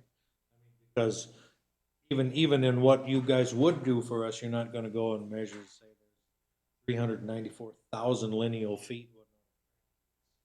They're gonna go out and figure that for themselves. Correct. On a crack filling project, I mean, you can try to estimate how many pounds of rubber. There's a way to do that, but it's almost impossible to Road station or by road project. right. There is a method where you pay by the pound of sealant used, but that's almost impossible to even get within 15%. Sometimes it comes in way over, sometimes it comes way under. It's unless you physically measure each crack, it's just an estimate, and it's really hard to get close. So the spec book that we prepared for this year's crack sealing manual includes several different things. It includes a contract, and that contract that's included in that manual you cannot reuse unless you purchase a license, because it's a contract that we pay for. So we have a license to use it. If you don't pay for it, you don't have that license. So that's the contract that's used, called standard form of agreement, and it's also the standard general conditions. So but then in the back is the MnDOT specs, like the 2331. Those are MnDOT specs. Those you can use. You don't need a license for. You would just probably need Bob to create a contract that could be used. And I think this also, I think the responsibilities and projects and the templates basically is what we're talking about here. So if we're not going to use you for the next crack sealing, whatever that would be, would have to go. Right. Not what you have given us. Okay, so with that in mind, I have a question that kind of fits into this. We are seeing that we've, I think, got a few bids for what would be the crack sealing and the chip sealing. Went with the lowest bid at this point. The inspection parts of it, whatever, go out and take a look at this. tons of troubles with this. Is that normal? Is that the low bid? Is that? I would put this way, it was called out at the pre-con meeting on August 13th to have 2 rubbers. The additional, extra aggregate that we requested, that wasn't the MDOT one that the big players use. Right. You approved that at a meeting. And then the training cert, those 3 things were called out. That bid, and I know you guys called 2 cities and got references on this contractor, but the problem is they didn't read the specs. And 3 weeks elaborated where back and forth, you're on them, get this in. I'm talking to these guys, or Sam, I should say, not you, Shane. I was talking to Sam. Okay, and That's then. why there's all these emails. Yeah, and then, This project. and then we took this, and then on the phone with Zach. So that's what it was. It was discussed back then, 3 weeks elapsed. They were supposed to start after Labor Day. This all should have been, in my opinion, addressed with Seal Pros. So now what we're doing is, we either could have hired Hawkins and Anderson, that would have been $25,000, I believe, to do the inspections, or we do it in-house. Zach's very capable, he's very knowledgeable, he's been doing it, he's been communicating, talking to the owner numerous of times, up to an hour on the phone with them, relaying it to them. I just think they weren't used to this aggregate that we requested, and they didn't know about the 2 different fibers, or rubbers, excuse me. And also, they didn't know the form, and they didn't know the project manual. So here, Zach has gone out there, he showed them today the corrective way how to do it on 112th Street, your road, out there, how to do it. They did a good job on 136. 136 looked good. So they did that, and then they just started going down the same road again. So that's where we're in here, where he did the business district, so Aztec can come in there and do the microsurfacing, at least get that done. What we're running into is these developments 112th, where they have to go back and do corrective action on it. And we sent him numerous emails, you sent him numerous emails, and he's not responding. So what I guess, like, we talked, well, Tom, you guys are running this. Well, I'm looking for you as a subject matter expert. Maybe you need to get involved. And there are times I do get involved. Shane has contacted me before when the contractor is not being responsive. Then I pull out the contract and I start going through it, and then I start getting involved. It happens. Yeah. So we have email communications. He's documenting his calls with the owner, putting them on there and sending it to Joan, and she's forwarding it to the board. Before you get me involved, the contractor has to be in breach. In other words, before I go and take action and start looking at their bonds, that's why these bonds are so important. Payment bond, performance bonds, at this case it'd be a performance bond. Before I start going and looking at the contract terms, looking at those bond language, they have to have been in some sort of default. And then we have to give them notice, things in the contract and in the bond documents that we have to comply with. Yeah, I can get involved, but there is always a process. So, Mr. Mayor, that's why I've had Sam, it's been a long night. Sam deal directly with Andre in the communication on this, not coming from us, because I don't want to misspeak or say anything that is not. Well, That's why I'm having him. and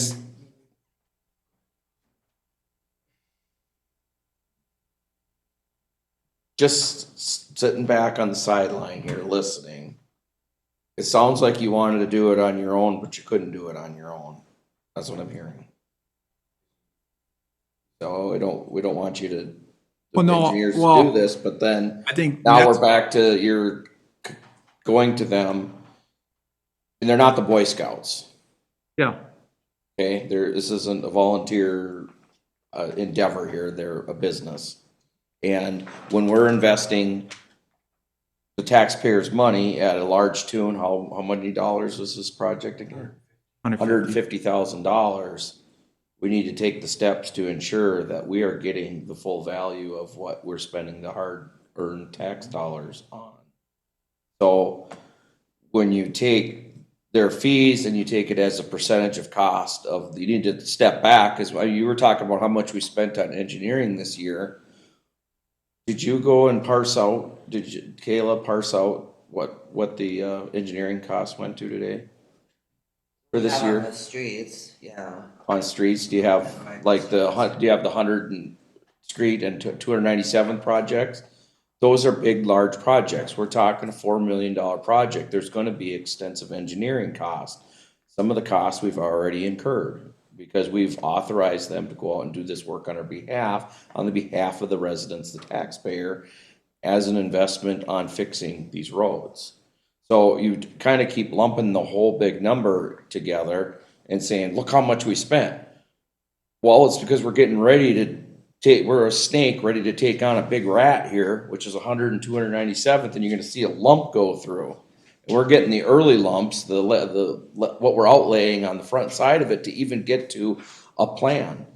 And we already did this once with Bogart years ago, and I bet that was a pretty big bill. Not as big as it is today, because we didn't have them go into the depth. I'm not talking road We were- projects. I'm talking crack sealing.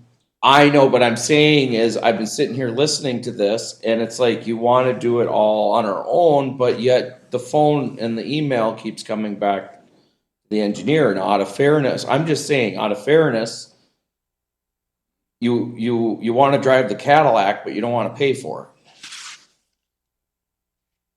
Well, I'm just saying, I've been dealing with this. You know, if you guys don't like how I'm handling roads, then somebody else take it then. Well, I think what I don't Scott said, have- I think no, what Scott Jay, said it's earlier coming was. here. Like you told me to get on the phone. I don't have the time. No, hold on. Don't make me get the gavel out. What Scott said earlier was, there's an appropriate scale of projects, and we need to figure that out. And I think what the mayor is saying, case by case here, on some of these projects, because they may on the surface look like a simple project, but there might be a lot, like using this culvert replacement and how that turned out, and the three different things that took place in there. The culvert, the paving, the lack of work on the subgrade for the paving, and then now the dealing with the sediment on the, Tom, where are you going? You should stay. You really should stay, Tom. Please stay, Don't Tom. do this, Tom. Okay. Alrighty, I'm, gentlemen. okay, I want to just clarify something. I'm not saying that we can't do some projects in-house, but this has been one where I don't understand how entwined the engineers have become in the project that was slated to not have them in. So are they in or are they out? Why are we, playing it this way where now, we turn around and we gotta use them. So I think it's to me, it's, excuse my language, a fuck show. Question, gentlemen. This, I believe, we're experiencing is the reason why we would take the most responsible quote. And we're learning a lesson here. So if Steel Pros, whatever, didn't look at the quote, or the specs, whatever, and all those kind of things, contractor beware. How many times oh crap, I forget. I sold a whole conveyor one time. I got the bid. It's like, that was fast. I forgot to put material. I had it all in there, whatnot. Now I had to eat the material. Just what you got to do. It is what it is, right? So this is not not maybe even necessarily a critique on them, because you probably got good references from them. Why we felt confident in going with them, right? You know what I mean? But is this normal to have this many troubles? Or do you think, I'm asking now, I don't want you to critique them necessarily, or did they bite off more than they could chew? Did they, you know what I mean? Because is this normal? Does this kind of thing happen? I would say some of both. One, yeah, it seems like the contractor's not very organized. They didn't read the spec, But then also, this is why when we gave you the proposal for inspection, why it was $20,000 or $25,000, because sometimes it just requires full-time inspection. I mean, that's, I don't know if things are going better now, but if it's not going better, really, it's, we don't wanna let them do the whole job and then tell them they got to go back and fix a bunch of stuff, because that's gonna result in a fight. The best thing to do is, stay out there, no, you have to route it a little bit deeper. You have to, get the torch out to get the vegetation out, whatever it is. And if you have to stay out there all day to make sure that they do the job right, that's what you have to do. And so that's, when I provide a quote, I just assume that I'm gonna have to be out there all day. And there might be other contractors that you could stop in for an hour in the morning and then feel comfortable that they're gonna do a good job. But at the end of the day, we can't award a bid if it's a competitively bid project. We have to take the lowest responsible bid. And if somebody has references that they've done this for other cities, it's really hard to say that that person's not qualified, because they can do the job, they just require full-time babysitting. So then the next question then would be, is we specified, and it came from Baldwin, it came from the city, specified a certain flavor of rock. Some of the anyway, what caveat do you suppose that added to the dilemma we're having? They had to haul it from Grand Rapids, or finally found it, didn't even know it existed. So were we asking for a wildly out of hand form of rock, materials, or whatever? Or is this normally used everywhere and everybody should? Yeah, I don't know that it's used everywhere. And Zach, you probably know more about. St. Louis County. It's a spec that was pulled from a St. Louis Okay. County. That's their spec. It's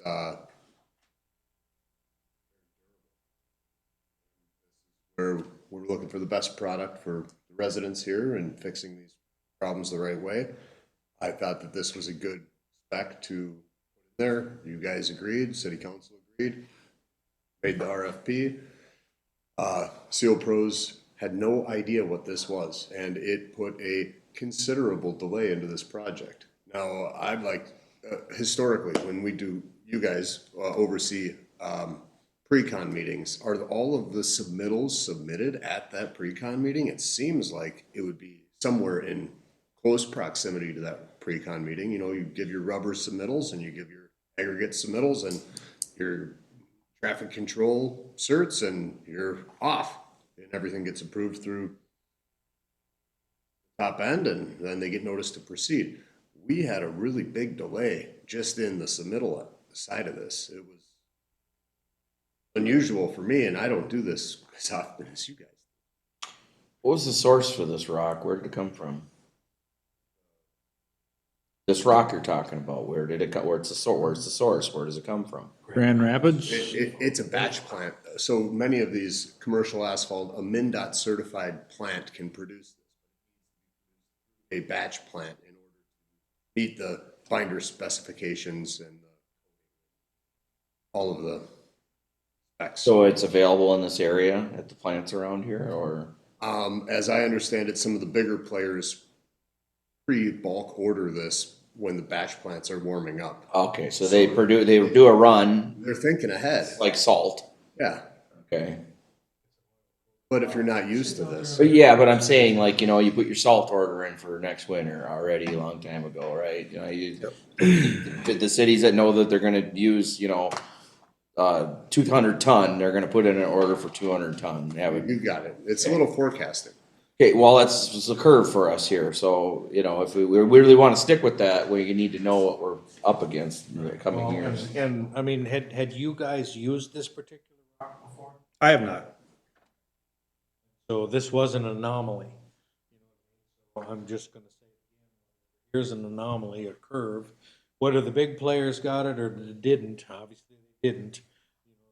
Somebody didn't. Contractor beware. They obviously overlooked something. It's pretty clear the contractor had no idea that was in the spec. I think we can all agree on that. So, but if we hadn't done that, hadn't specified that particular, we probably could have saved, some weeks, them trying to find it and those kind of. So, my whole point is now we have a pre-con meeting, you guys were involved in the pre-con meeting when we wanted to do it in. So immediately for me, that says who's doing what, who's doing which, and why and to whom. Now there's question there. Whereas if you guys are just doing this, and so the other thing too, I'm just gonna say this again, we've got 36 square miles of maintenance that needs guys to do it. Right? And so I understand we're trying to, Tom is working really hard trying to save dollars and do this. This particular case, there may be a portion of the dollars that you quoted us, whatever, that we are at less. But now you guys are fully committed and fully involved in this because we go that way to get resolution to this. The other part of this too is, Zach, you're a smart guy. I know you're capable of doing all of this, but I think we have better things for you to do. Rather than chasing these guys around, it'd be better for you guys to do this because you're the engineers, you can dig all the stuff, whatever, So moving forward, I'm in agreement with Mr. Holm. At some point in time, and a suggestion, the project scope, because every time that we do, I don't care if it's a simple cul-de-sac or a dig out a stump, whatever, or half the city in crack sealing or whatever. Somebody has to have it written down. We think the stump is 12 feet down. We think there's this many yards of fill that's gonna have to be torn out, and we think you're gonna disturb X amount of square feet of asphalt, and we're gonna think that that's gonna be 9 tons of asphalt to put back down, whatever. So that when we go out for quotes, whatever, bids, or whatever the number turns out to be, everybody's looking at the same thing. Otherwise, any other way, it's gonna be, hey, we need a stump to, you go out, take a look at it, and tell us what you think it's gonna cost, whatever, to do this. One guy's gonna have everything in it, the next one's just gonna be. Here we are right in, the one who only has the stump, that's all we're gonna get, because that's the one we're gonna go by, that's the lowest quote, whatever. Then we're right back in the same. Yeah, I would agree. I mean, no matter what, you need some kind of specs.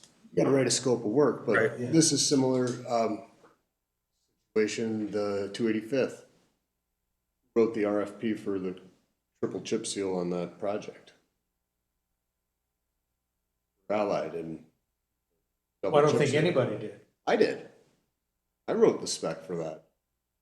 So I'm demonstrating that it doesn't always have to take an engineer to develop a spec or a scope of work. I mean, there's a time and a place, and I really feel like we can collaborate together in order to fit the pieces of the puzzle together. And I think that's what Tom is working towards, not necessarily completely cutting you guys out, but it's a collaboration of team effort. Could it be a compromise of some sort? I do this, it happens in my world a lot, where I have clerks, planners, or zoning administrators a lot of times they take my old forms, they get them emailed, they're in Word documents, you can modify them. They will take them, they will use them, they will draft the land use permit or whatever it is, the variance, whatever it is. They will email it to me and say, I don't need you now to draft it all, but I want you to review it and tell me if I've caught everything. And then it's 15 minutes versus an hour or two.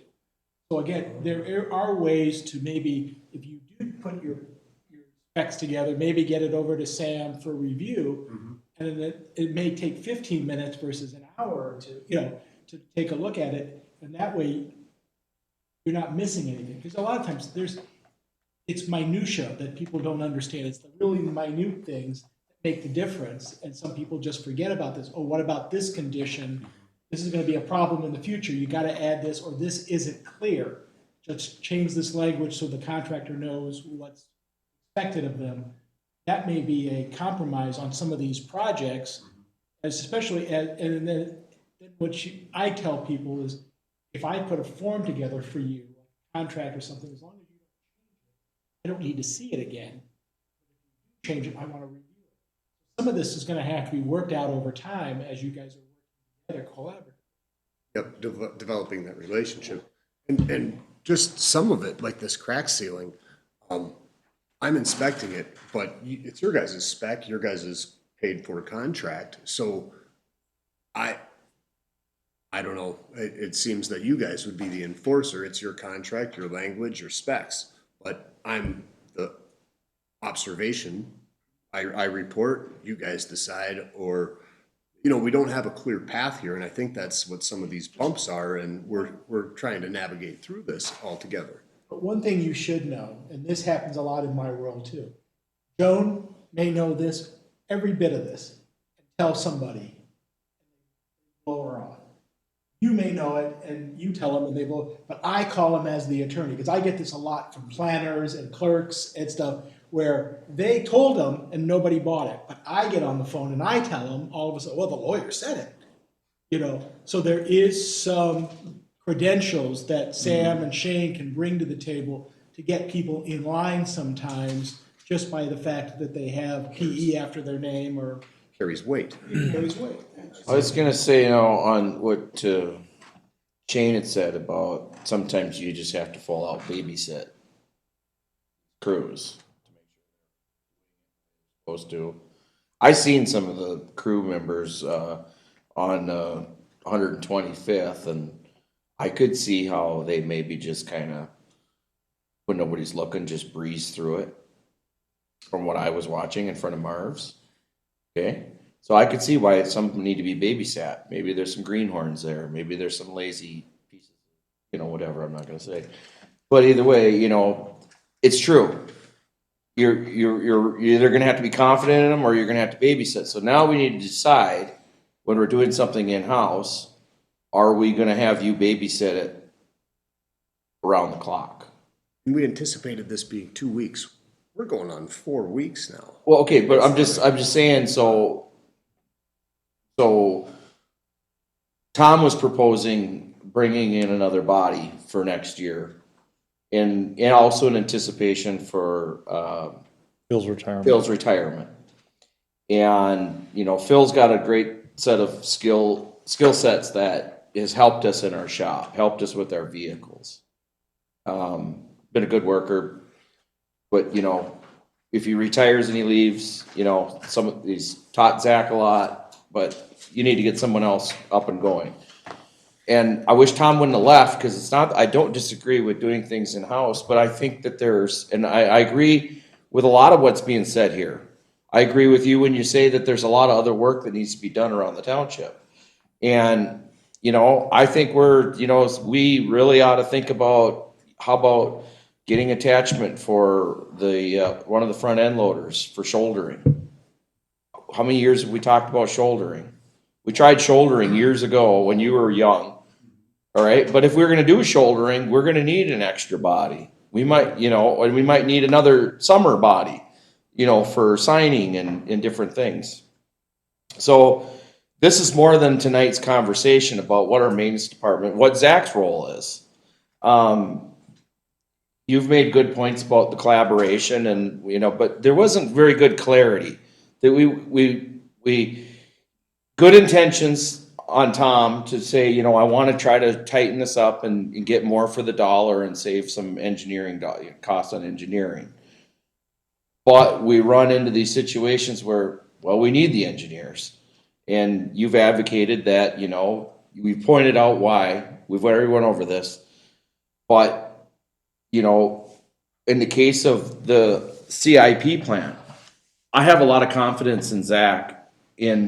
I'm going to refer to him as a local expert on our roads, because he spends so much time on our roads. He's been here for a number of years watching them, you know, in their deterioration. So when those three go out and look at this group of roads for 2027, I'm looking forward to them issuing an opinion that they come up in a consensus amongst them in their little tour.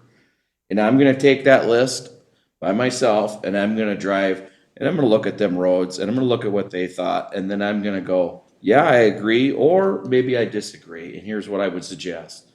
And then we're going to have that debate at a future meeting, and we're going to solidify what roads are going to be in that event when they come up, or, you know, make the adjustments and let Shane and Sam know. Okay, we've already seen that, you know, because you don't know, you're going off of work from another company, and you said that. And so this is a great starting point, a great tool, planning, financing, budgeting. You know, I think there's room for us to do some stuff in-house. But when we start getting into contracts that are with a high dollar value and we need to have it executed and make sure that, you know, we get those contractors to uphold their duties, I think, you know, we need to have our professionals help us manage that.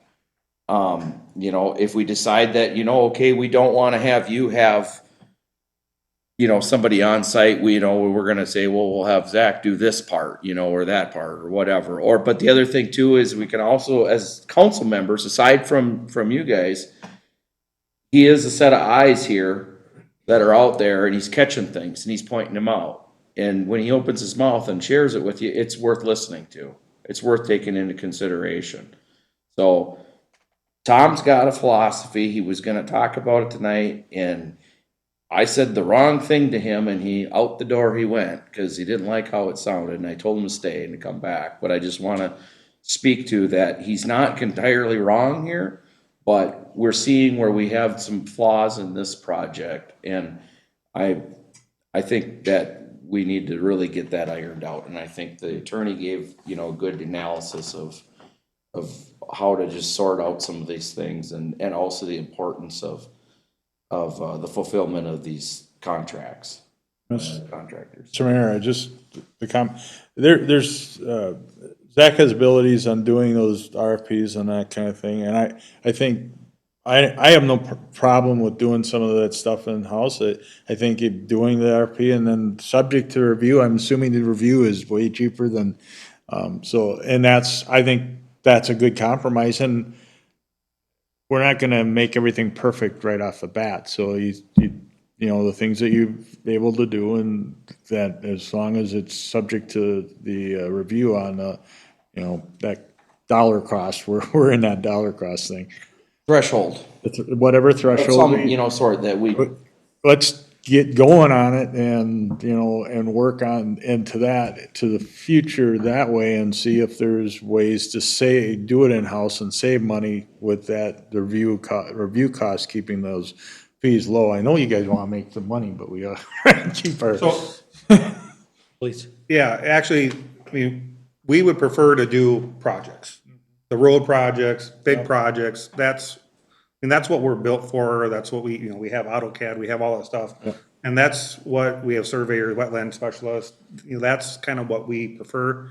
These maintenance projects, we're happy to give them away, or, just do your review. Well, and then, have Zach do the maintenance, the RFPs or whatever with that, and then just subject to their review, and if they're good with the review, I think we're in a good line there. even was having them help us to set up a template from the onset, like your document that you're gonna let us repetitively use, just like he gave the suggestion where, as long as you don't change it, then it should be good. And then, of course, before we, send off, we'll set, have your brief review on it, but we don't have to reinvent the wheel every project. But the other benefit of having them at least review your spec is that they're now familiar with the project that's going on.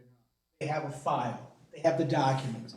You call with a question because something's maybe not going quite right.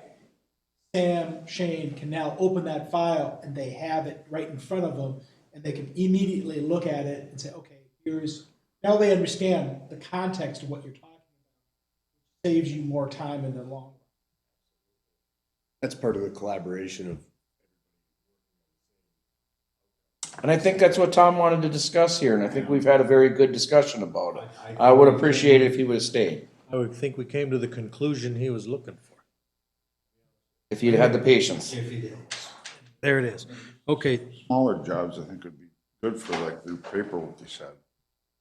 Like doing your cul-de-sacs or even digging them stumps out of the road, Well, and excuse me, but another scenario was this 78th, 123rd overlay culvert project. Let's call it just the pavement segment.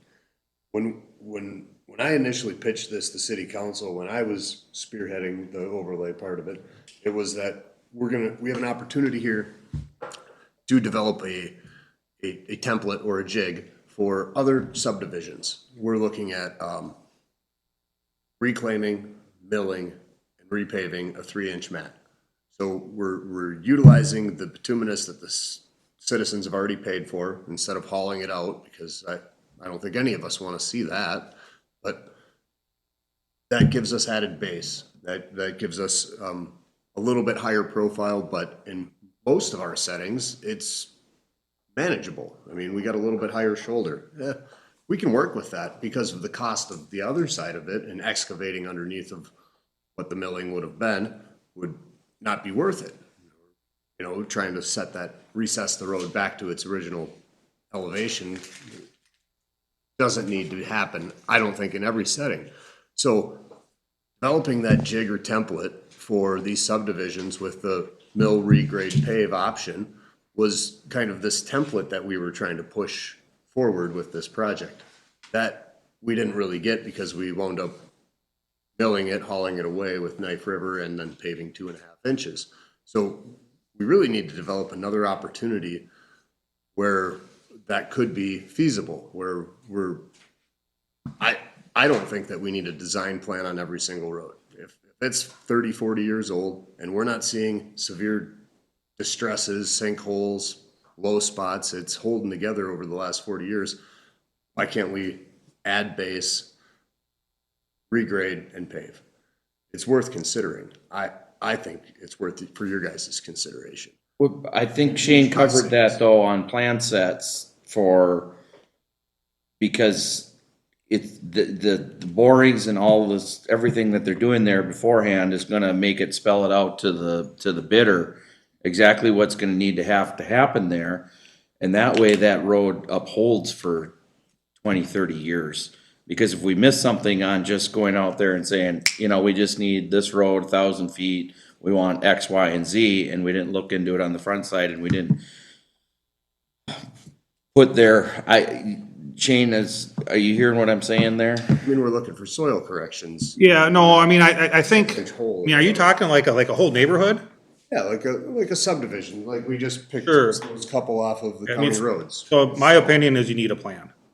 You need a design, you need a plan, you need specs that has to be signed by an engineer.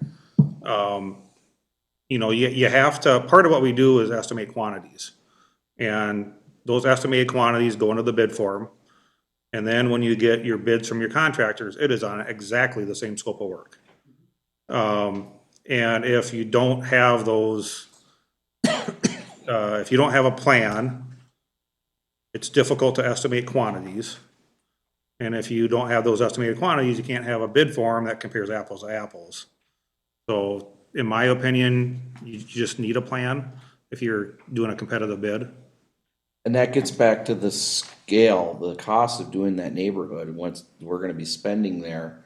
It would be inappropriate for us to move forward with that expenditure without doing our due diligence in having the engineer give us the specs, the plans, because when that road fails, whose ass is gonna be strung up? Nobody's. Look at 123rd and 270.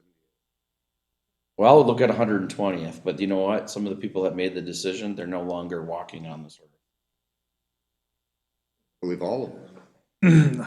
I guess I agree with Jeff on that. It's a scale of the project that falls into that, and certainly and you've heard me, the smaller stuff and the stuff that absolutely, and with get eyes on it, but yeah, if you get the bigger project, that's what I would do. Plans and specs as far as. Well, that's where he came into this, because we recalled the annual meeting. Yeah, how many townships recalled the annual meeting? Baldwin did in their history. And it was one of the two board members that signed off on that request. Terry, I think, spearheaded it, or former maintenance employee, Terry Carlisle. And we had recalled it in the summer to ask for more money for road and bridge to do projects. Because we knew we were kind of behind. We got a lot of projects ahead of us, and we think that we should probably have more money for it. Who was sitting in the front row? First time I ever seen him, Jay Swanson. asking tough questions. And he said, I don't disagree with you guys that, you know, you've got these roads that have challenges, but I need to see some plans. What is your plan? Do you have a plan?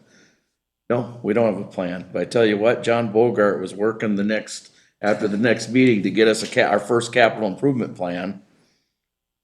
And that's where he was born, as a active, in Baldwin as a citizen, business owner, resident who decided that he was gonna get involved. Careful what you ask for. So he's been advocating plans and from day one. I don't know, in my world, I have to have welding specs, I have to have material specs, I need to have certification sheets, I need to have all of that. Otherwise, I can't do anything. So starting with that is absolutely a must for me. When we're dealing with the people's money, the only way to know that we're gonna get the best bang for the buck, whatnot, is start from the ground up. No pun intended. You know what I mean? Literally, soil borings even on these old roads. Because the other thing that's gonna wind up happening too is some of them, depending on the age they are and when they were put in, we have, for the most part, says we want it. What happened on 278th was that was not a 24-foot top.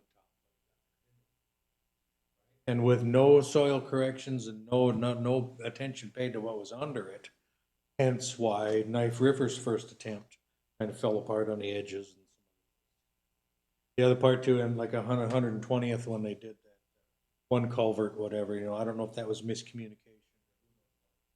Put in more asphalt, whatever, over, they cut the corner over to the turn lane there, if you will. Right, right. Some things, whatnot, we kind of expect that, gee, somebody should have saw that and just not done it in the first place. And in that example, we were able to point back to the plan. Yes, exactly. You guys didn't build this per plan. Exactly.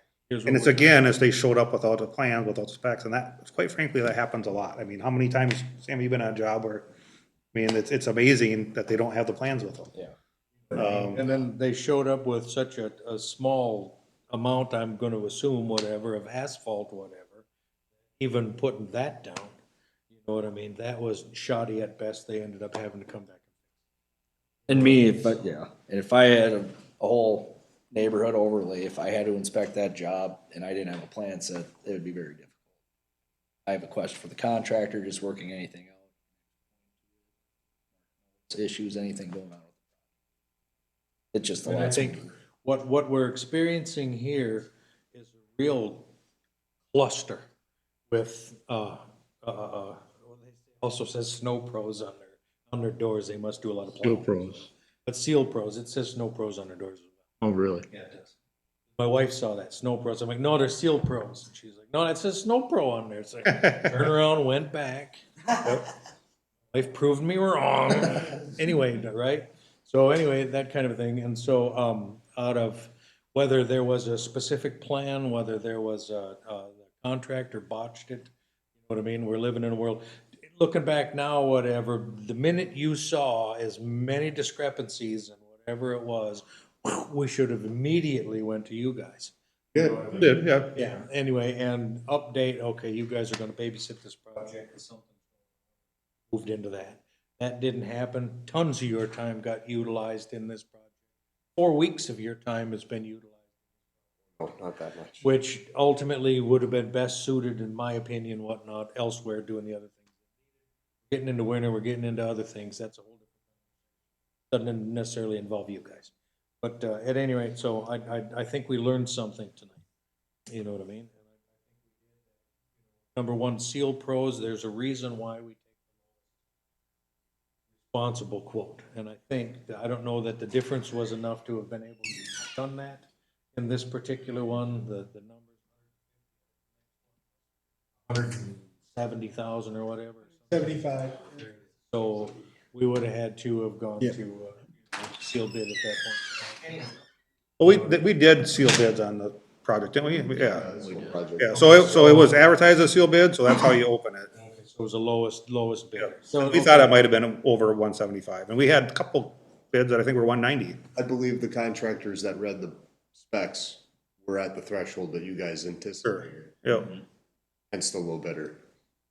Well, and so those bids that came in, did you, because we were trying to do it, I don't know if you guys ultimately reviewed all of those bids that came in? What I mean, and so somewhere it was missed, maybe we missed it, whatever, that they had obviously missed a whole bunch of things. You know, because a lot of times we'll approve a bid, quote, whatever, through the engineer's review and the attorney. So, and maybe this is for both of you, you know what I mean? If you saw that they missed all of this stuff in there, that somewhere, even in what it was, where we could say, can't take this one because he missed it, or go back and deal with that, tell them, hey, you know, look, missed all these quantities. Hence why we need quantities. Did that make any sense? I think they just missed a material specification. They didn't read it close enough to Right. understand that they needed to provide not what they normally use, but this one unique spec. That was up in St. Louis County area, Grand Rapids, it was available. Somebody you can pre-order maybe, but it was a unique thing and it threw them for a loop. And again, it's sloppy work on their part, but it's nothing that I, as a lawyer, Shane or Sam, as engineer, automatically know that this is not a responsible contractor just because they didn't catch that spec. Well, This is that's what I was kind of going at we did our review, you did your review, whatever, and everything looked. Yeah, we called other cities, hey, did they work for you? Did they do a good job?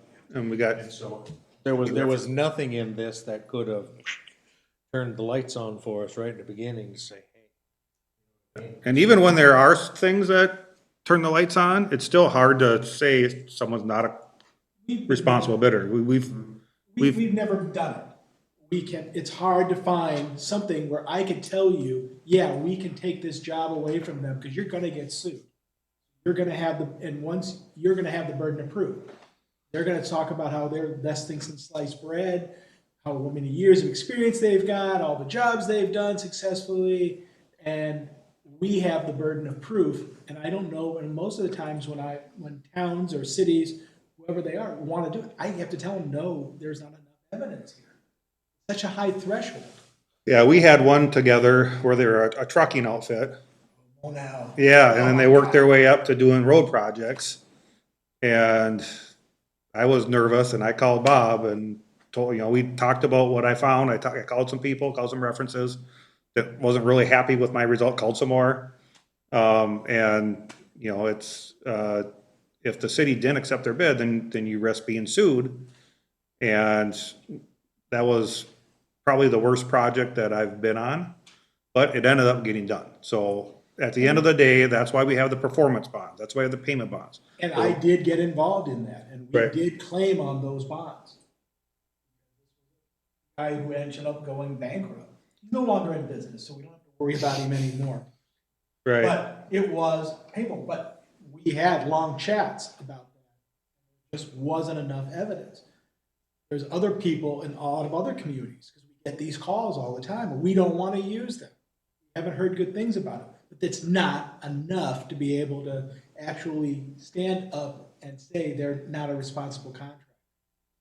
Because we've looked at the laws. Now, maybe if MnDOT came out and said they're not responsible, and they have all this documentation, I would feel comfortable, we could piggyback on them, and a judge would understand that.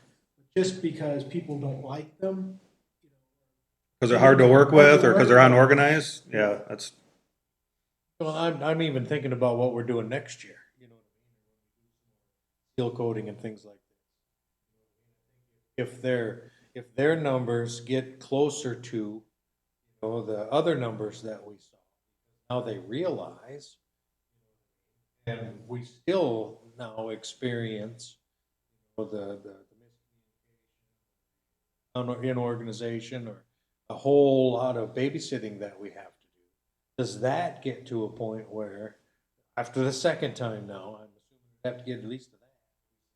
Wow, we just have not had good experience.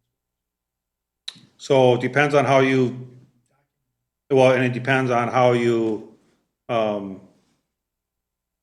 go out next year. So next year, if it's a smaller project, let's say it's $75,000 is the estimated cost.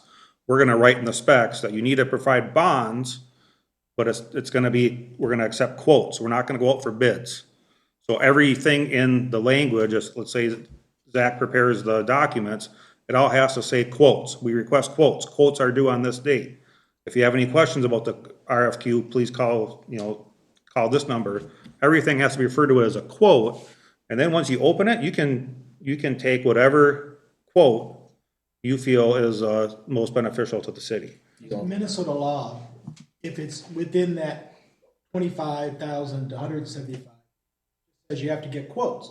But if you elect to do sealed bids, for whatever reason, you have to follow that process, or then reject all quotes or bids and then put it back. In my world, I go nuts because everybody uses the term bid and quote interchangeable.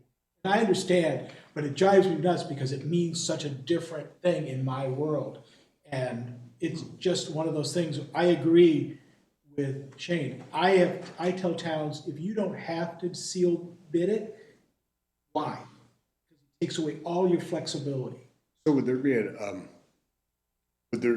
an angle to try and compartmentalize your surface treatment projects to target this 150 threshold or less, and then you're into this RFQ, not sealed bid, and it gives you more flexibility for discretion of contractor, or if you would like a higher low bid preference of some kind. Long as it's not, long as it doesn't look like that's what you're doing. Otherwise, somebody might object and sue because of that. But if there's a legitimate reason, budgetary or otherwise, where you break projects apart and do them in stages rather than all at once, and you're in that threshold of less than 175,000, then I get questioned about that all the time. But if it doesn't quite smell right or look right, you run that risk that you might get. I wasn't necessarily strategizing that we do separate projects, just that perhaps the city says our target is 150,000 for surface treatment this year. Select certain roads in order to. That's a legitimate budgetary concern that would be allowed. As a budget, not as a driving factor, just to stay under that threshold and give yourself a $25,000 buffer of. The other benefit of trying to do something like that is that if you do a sealed bid, the contract is usually part of that bid package. I'm tied to that contract. A lot of times, I've worked with Shane and Sam, for 25 years, or more, working with Hawkins and Anderson. I kind of know what's in their contracts. I don't, but a lot of communities, they call me because I got 350. I'm looking at contracts and there's stuff missing. There was stuff missing in Bogart Pedersen's thing. And I said, no, we got to strike this sentence. It's harder to do. It's not clear that I'm going to be able to do that after you've already put that in the bid package. If some contractors objected to that, then I'm kind of stuck. Then I only have the benefit of rejecting. And so you do have the flexibility if it's quotes, I'll give it to you, but we want to modify this or we want to modify that. It's more, you're able to negotiate start times, you're able to negotiate more contract terms. It's a little bit more forgiving than otherwise if the sealed bid. Sealed bid is so rigid and so regulated by statute and case law. Seeing that we have a sealed bid and we're seeing deficiencies in performance here, we have performance bonds. What are the next steps for the city looking at this project? I'm not sure where to move forward next. Every time I've met with this crew and established communication and said this is what we're looking for, it starts out the next day looking good, and man, it drops off by the end of the day. It's like they can see the light at the end of the tunnel. I don't know. But we're not seeing consistency is what the challenge is. I go out and I see, hey, we had a team meeting. I met them out here. I've met with these guys less than 5 times, and had this, hey, this is what I'm observing, this is what I'm seeing, we need to fix this, I don't wanna see any more of this. Oh yeah, we're gonna do that, and we'll rework these areas, but it's only verbal. And communication through email has been sent and requested numerous times at this point for document how this rework is gonna happen. Don't have experience in that, so what are the next steps for the city? Gentlemen, get you guys involved, because I think we need to. What would that look like? I mean, I don't even know if I can, like, I don't have just people sitting at the office that I could assign to this. We'd have to move things around, and I don't know. I mean, to me, what your next step is to spend all day with them. No, that's I mean, fine. that's really correct them as they're That's what I was going. thinking. Yeah, Me correct, too, but correct them as they're going. If they are, yeah, if they're shortcuts, you have to tell them, hey, if you don't heat lance this crack or whatever it is, I'm not gonna accept that. And then if they just ignore you, you have to document it. So, I mean, at the end of the day, we need to have documentation. In order for Bob or myself to do anything, we need to have documentation of what was said, what their reaction was, and what the remaining deficiency is. is that something that you would go out, in this case, doing your reports, and you'd say, hey, cut these out and redo all of these here? You would have somebody on their team sign something that says you had that conversation? That deep of No, documentation? you never have them, I mean, there's nothing in the spec that requires them to sign anything. They won't sign. Yeah, and there's also nothing in the spec that requires them to respond by email really either. It says that if the work is deficient, we'll notify them. And then if they don't correct it, you kind of elevate it. So at some point, if you've notified them of deficient work, they failed to correct it, then we might do an official notice, a notice of default, and that will go to their bonding company, and that's And that's when I get involved and work with the engineers. Now we're laying a groundwork for court. So document. Everything is documented. We have the burden of proof. Are you basically saying that we don't ask them anymore to what the correct? If you can get them to respond, They won't. great. But if you can't, there's no legal mechanism to force the issue. Right, but I all mean, we're saying. what point does it come down? That's I mean, enough. so at that point, let's say they finish a job, they don't go back and do the corrective work. Then we need to know from Zach, okay, how much of the work is done according to specifications? So is it 80%, is it 90%? We need to figure out, we need to pay them the amount that's due, and we can withhold monies for work that's remaining, but we can't just hold everything. We can't hold And that's 150,000. part of that Prompt Right. Payment Act that That your makes sense. auditor was talking about. And also, that's what we had, fortunately for Monow, we made claims on the bond and the, payment bond, the performance bond, to cover ourselves, but we had enough retainage that kind of covered the gap for some of the stuff on there. So we were able to limp that project along. But again, it goes back to documenting.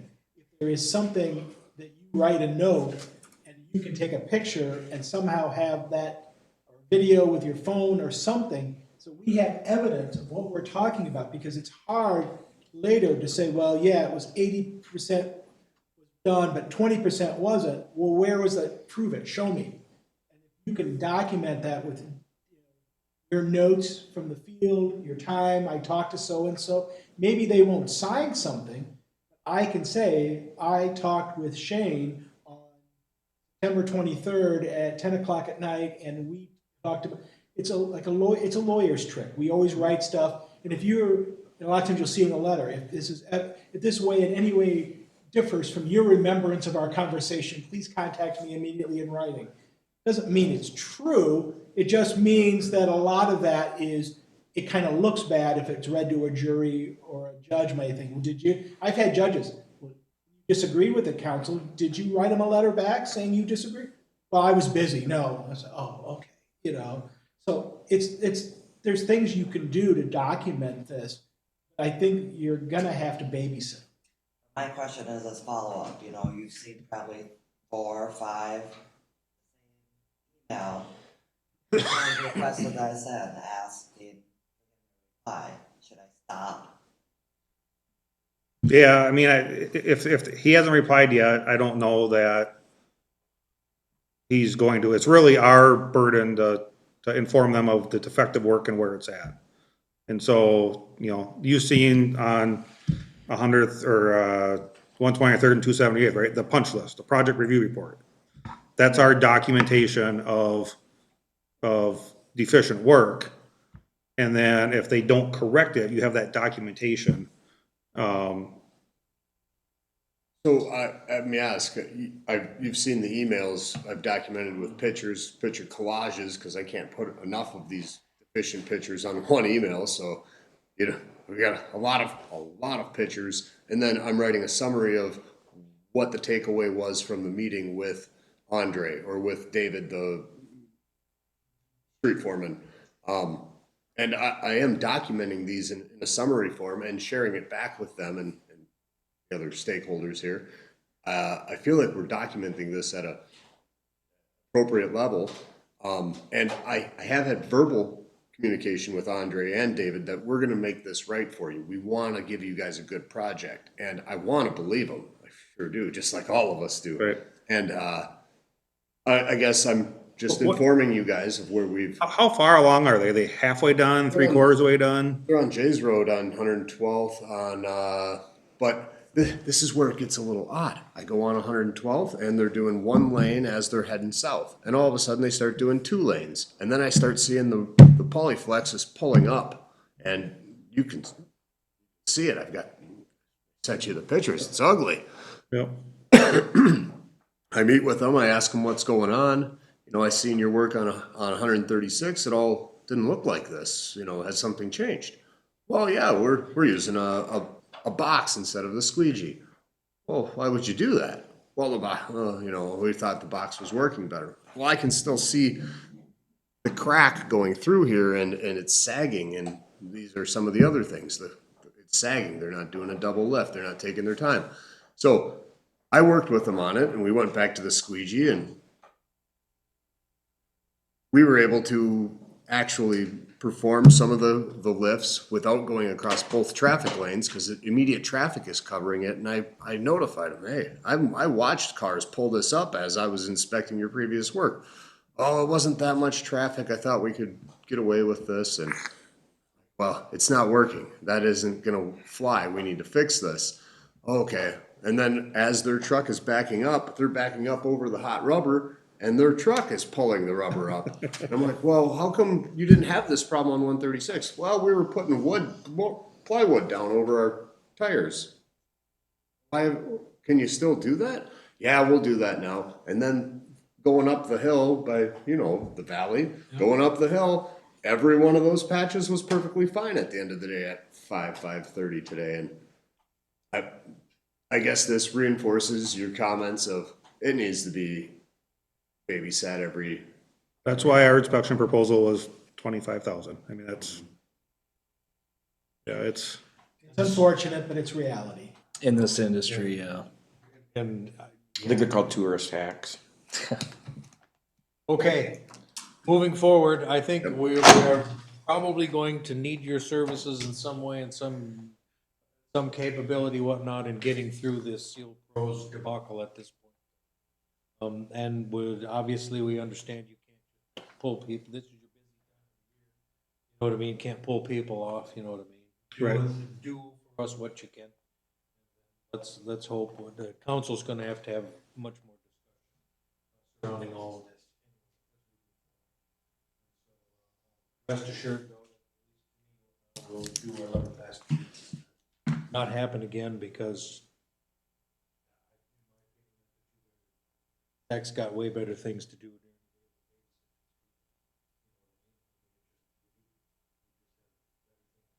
And maybe if somebody else would have got it, you wouldn't have to Well, You know, that's, that's- I guess what I was I'm good saying at too, you know what I mean? Because I've heard throughout all this, the big players, the big guys, the other guys.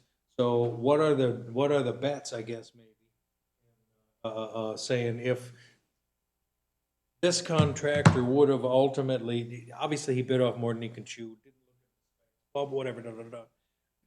But if his number would have been up closer to that, had he known what was going on, we could possibly be in the same boat anyway, with somebody needing to be out there. And it could be one of the big players, because we've seen some stuff too, not much, but we've seen some things too where we questioned whatever. That's gonna take at least a day of babysitting or something. Right, yep. Well, not every crew is the same caliber. Bingo. You know what I mean? And it depends on who they're gonna send out and do whatever. So, okay, anything more, templates? We have beat this up. I'm sorry to everybody that I couldn't ramrod this through by 9 o'clock because we all have families to get home. I'll make a motion to adjourn. Can I say one thing? Yes, you may. About the template? Can we just work, Bob said something about, developing a list to give to him on the letters and contracts. Can we just work on developing a list, or if you guys have certain templates that you typically share with your cities, let me know too. Because Usually you guys- usually the ones that I've done for a lot of towns are the ones I mentioned at the last city council meeting I was at. Was the stuff for like, gravel hauling, grading, things like that, things you do every year and stuff. I don't know, you do a lot of this stuff in-house, I thought, so if you need that kind of stuff, I can put that together. That's why I was saying, if you have I don't need a list, if there's some idea that you guys have, just let me know, and then I'll put it together, and then you guys would have it moving forward. Yeah, same with you guys.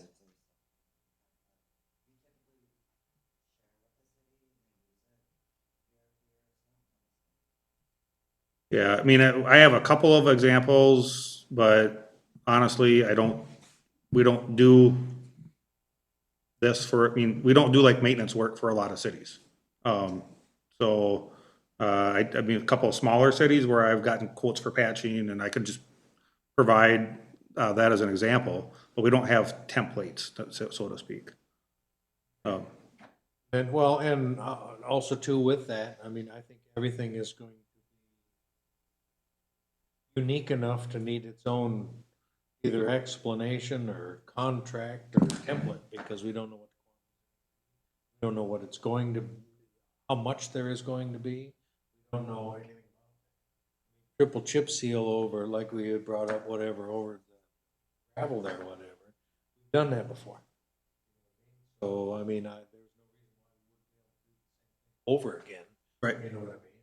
But I think that we need to be very careful moving forward, whatever, that if the project scope changes, what we've done before, which is,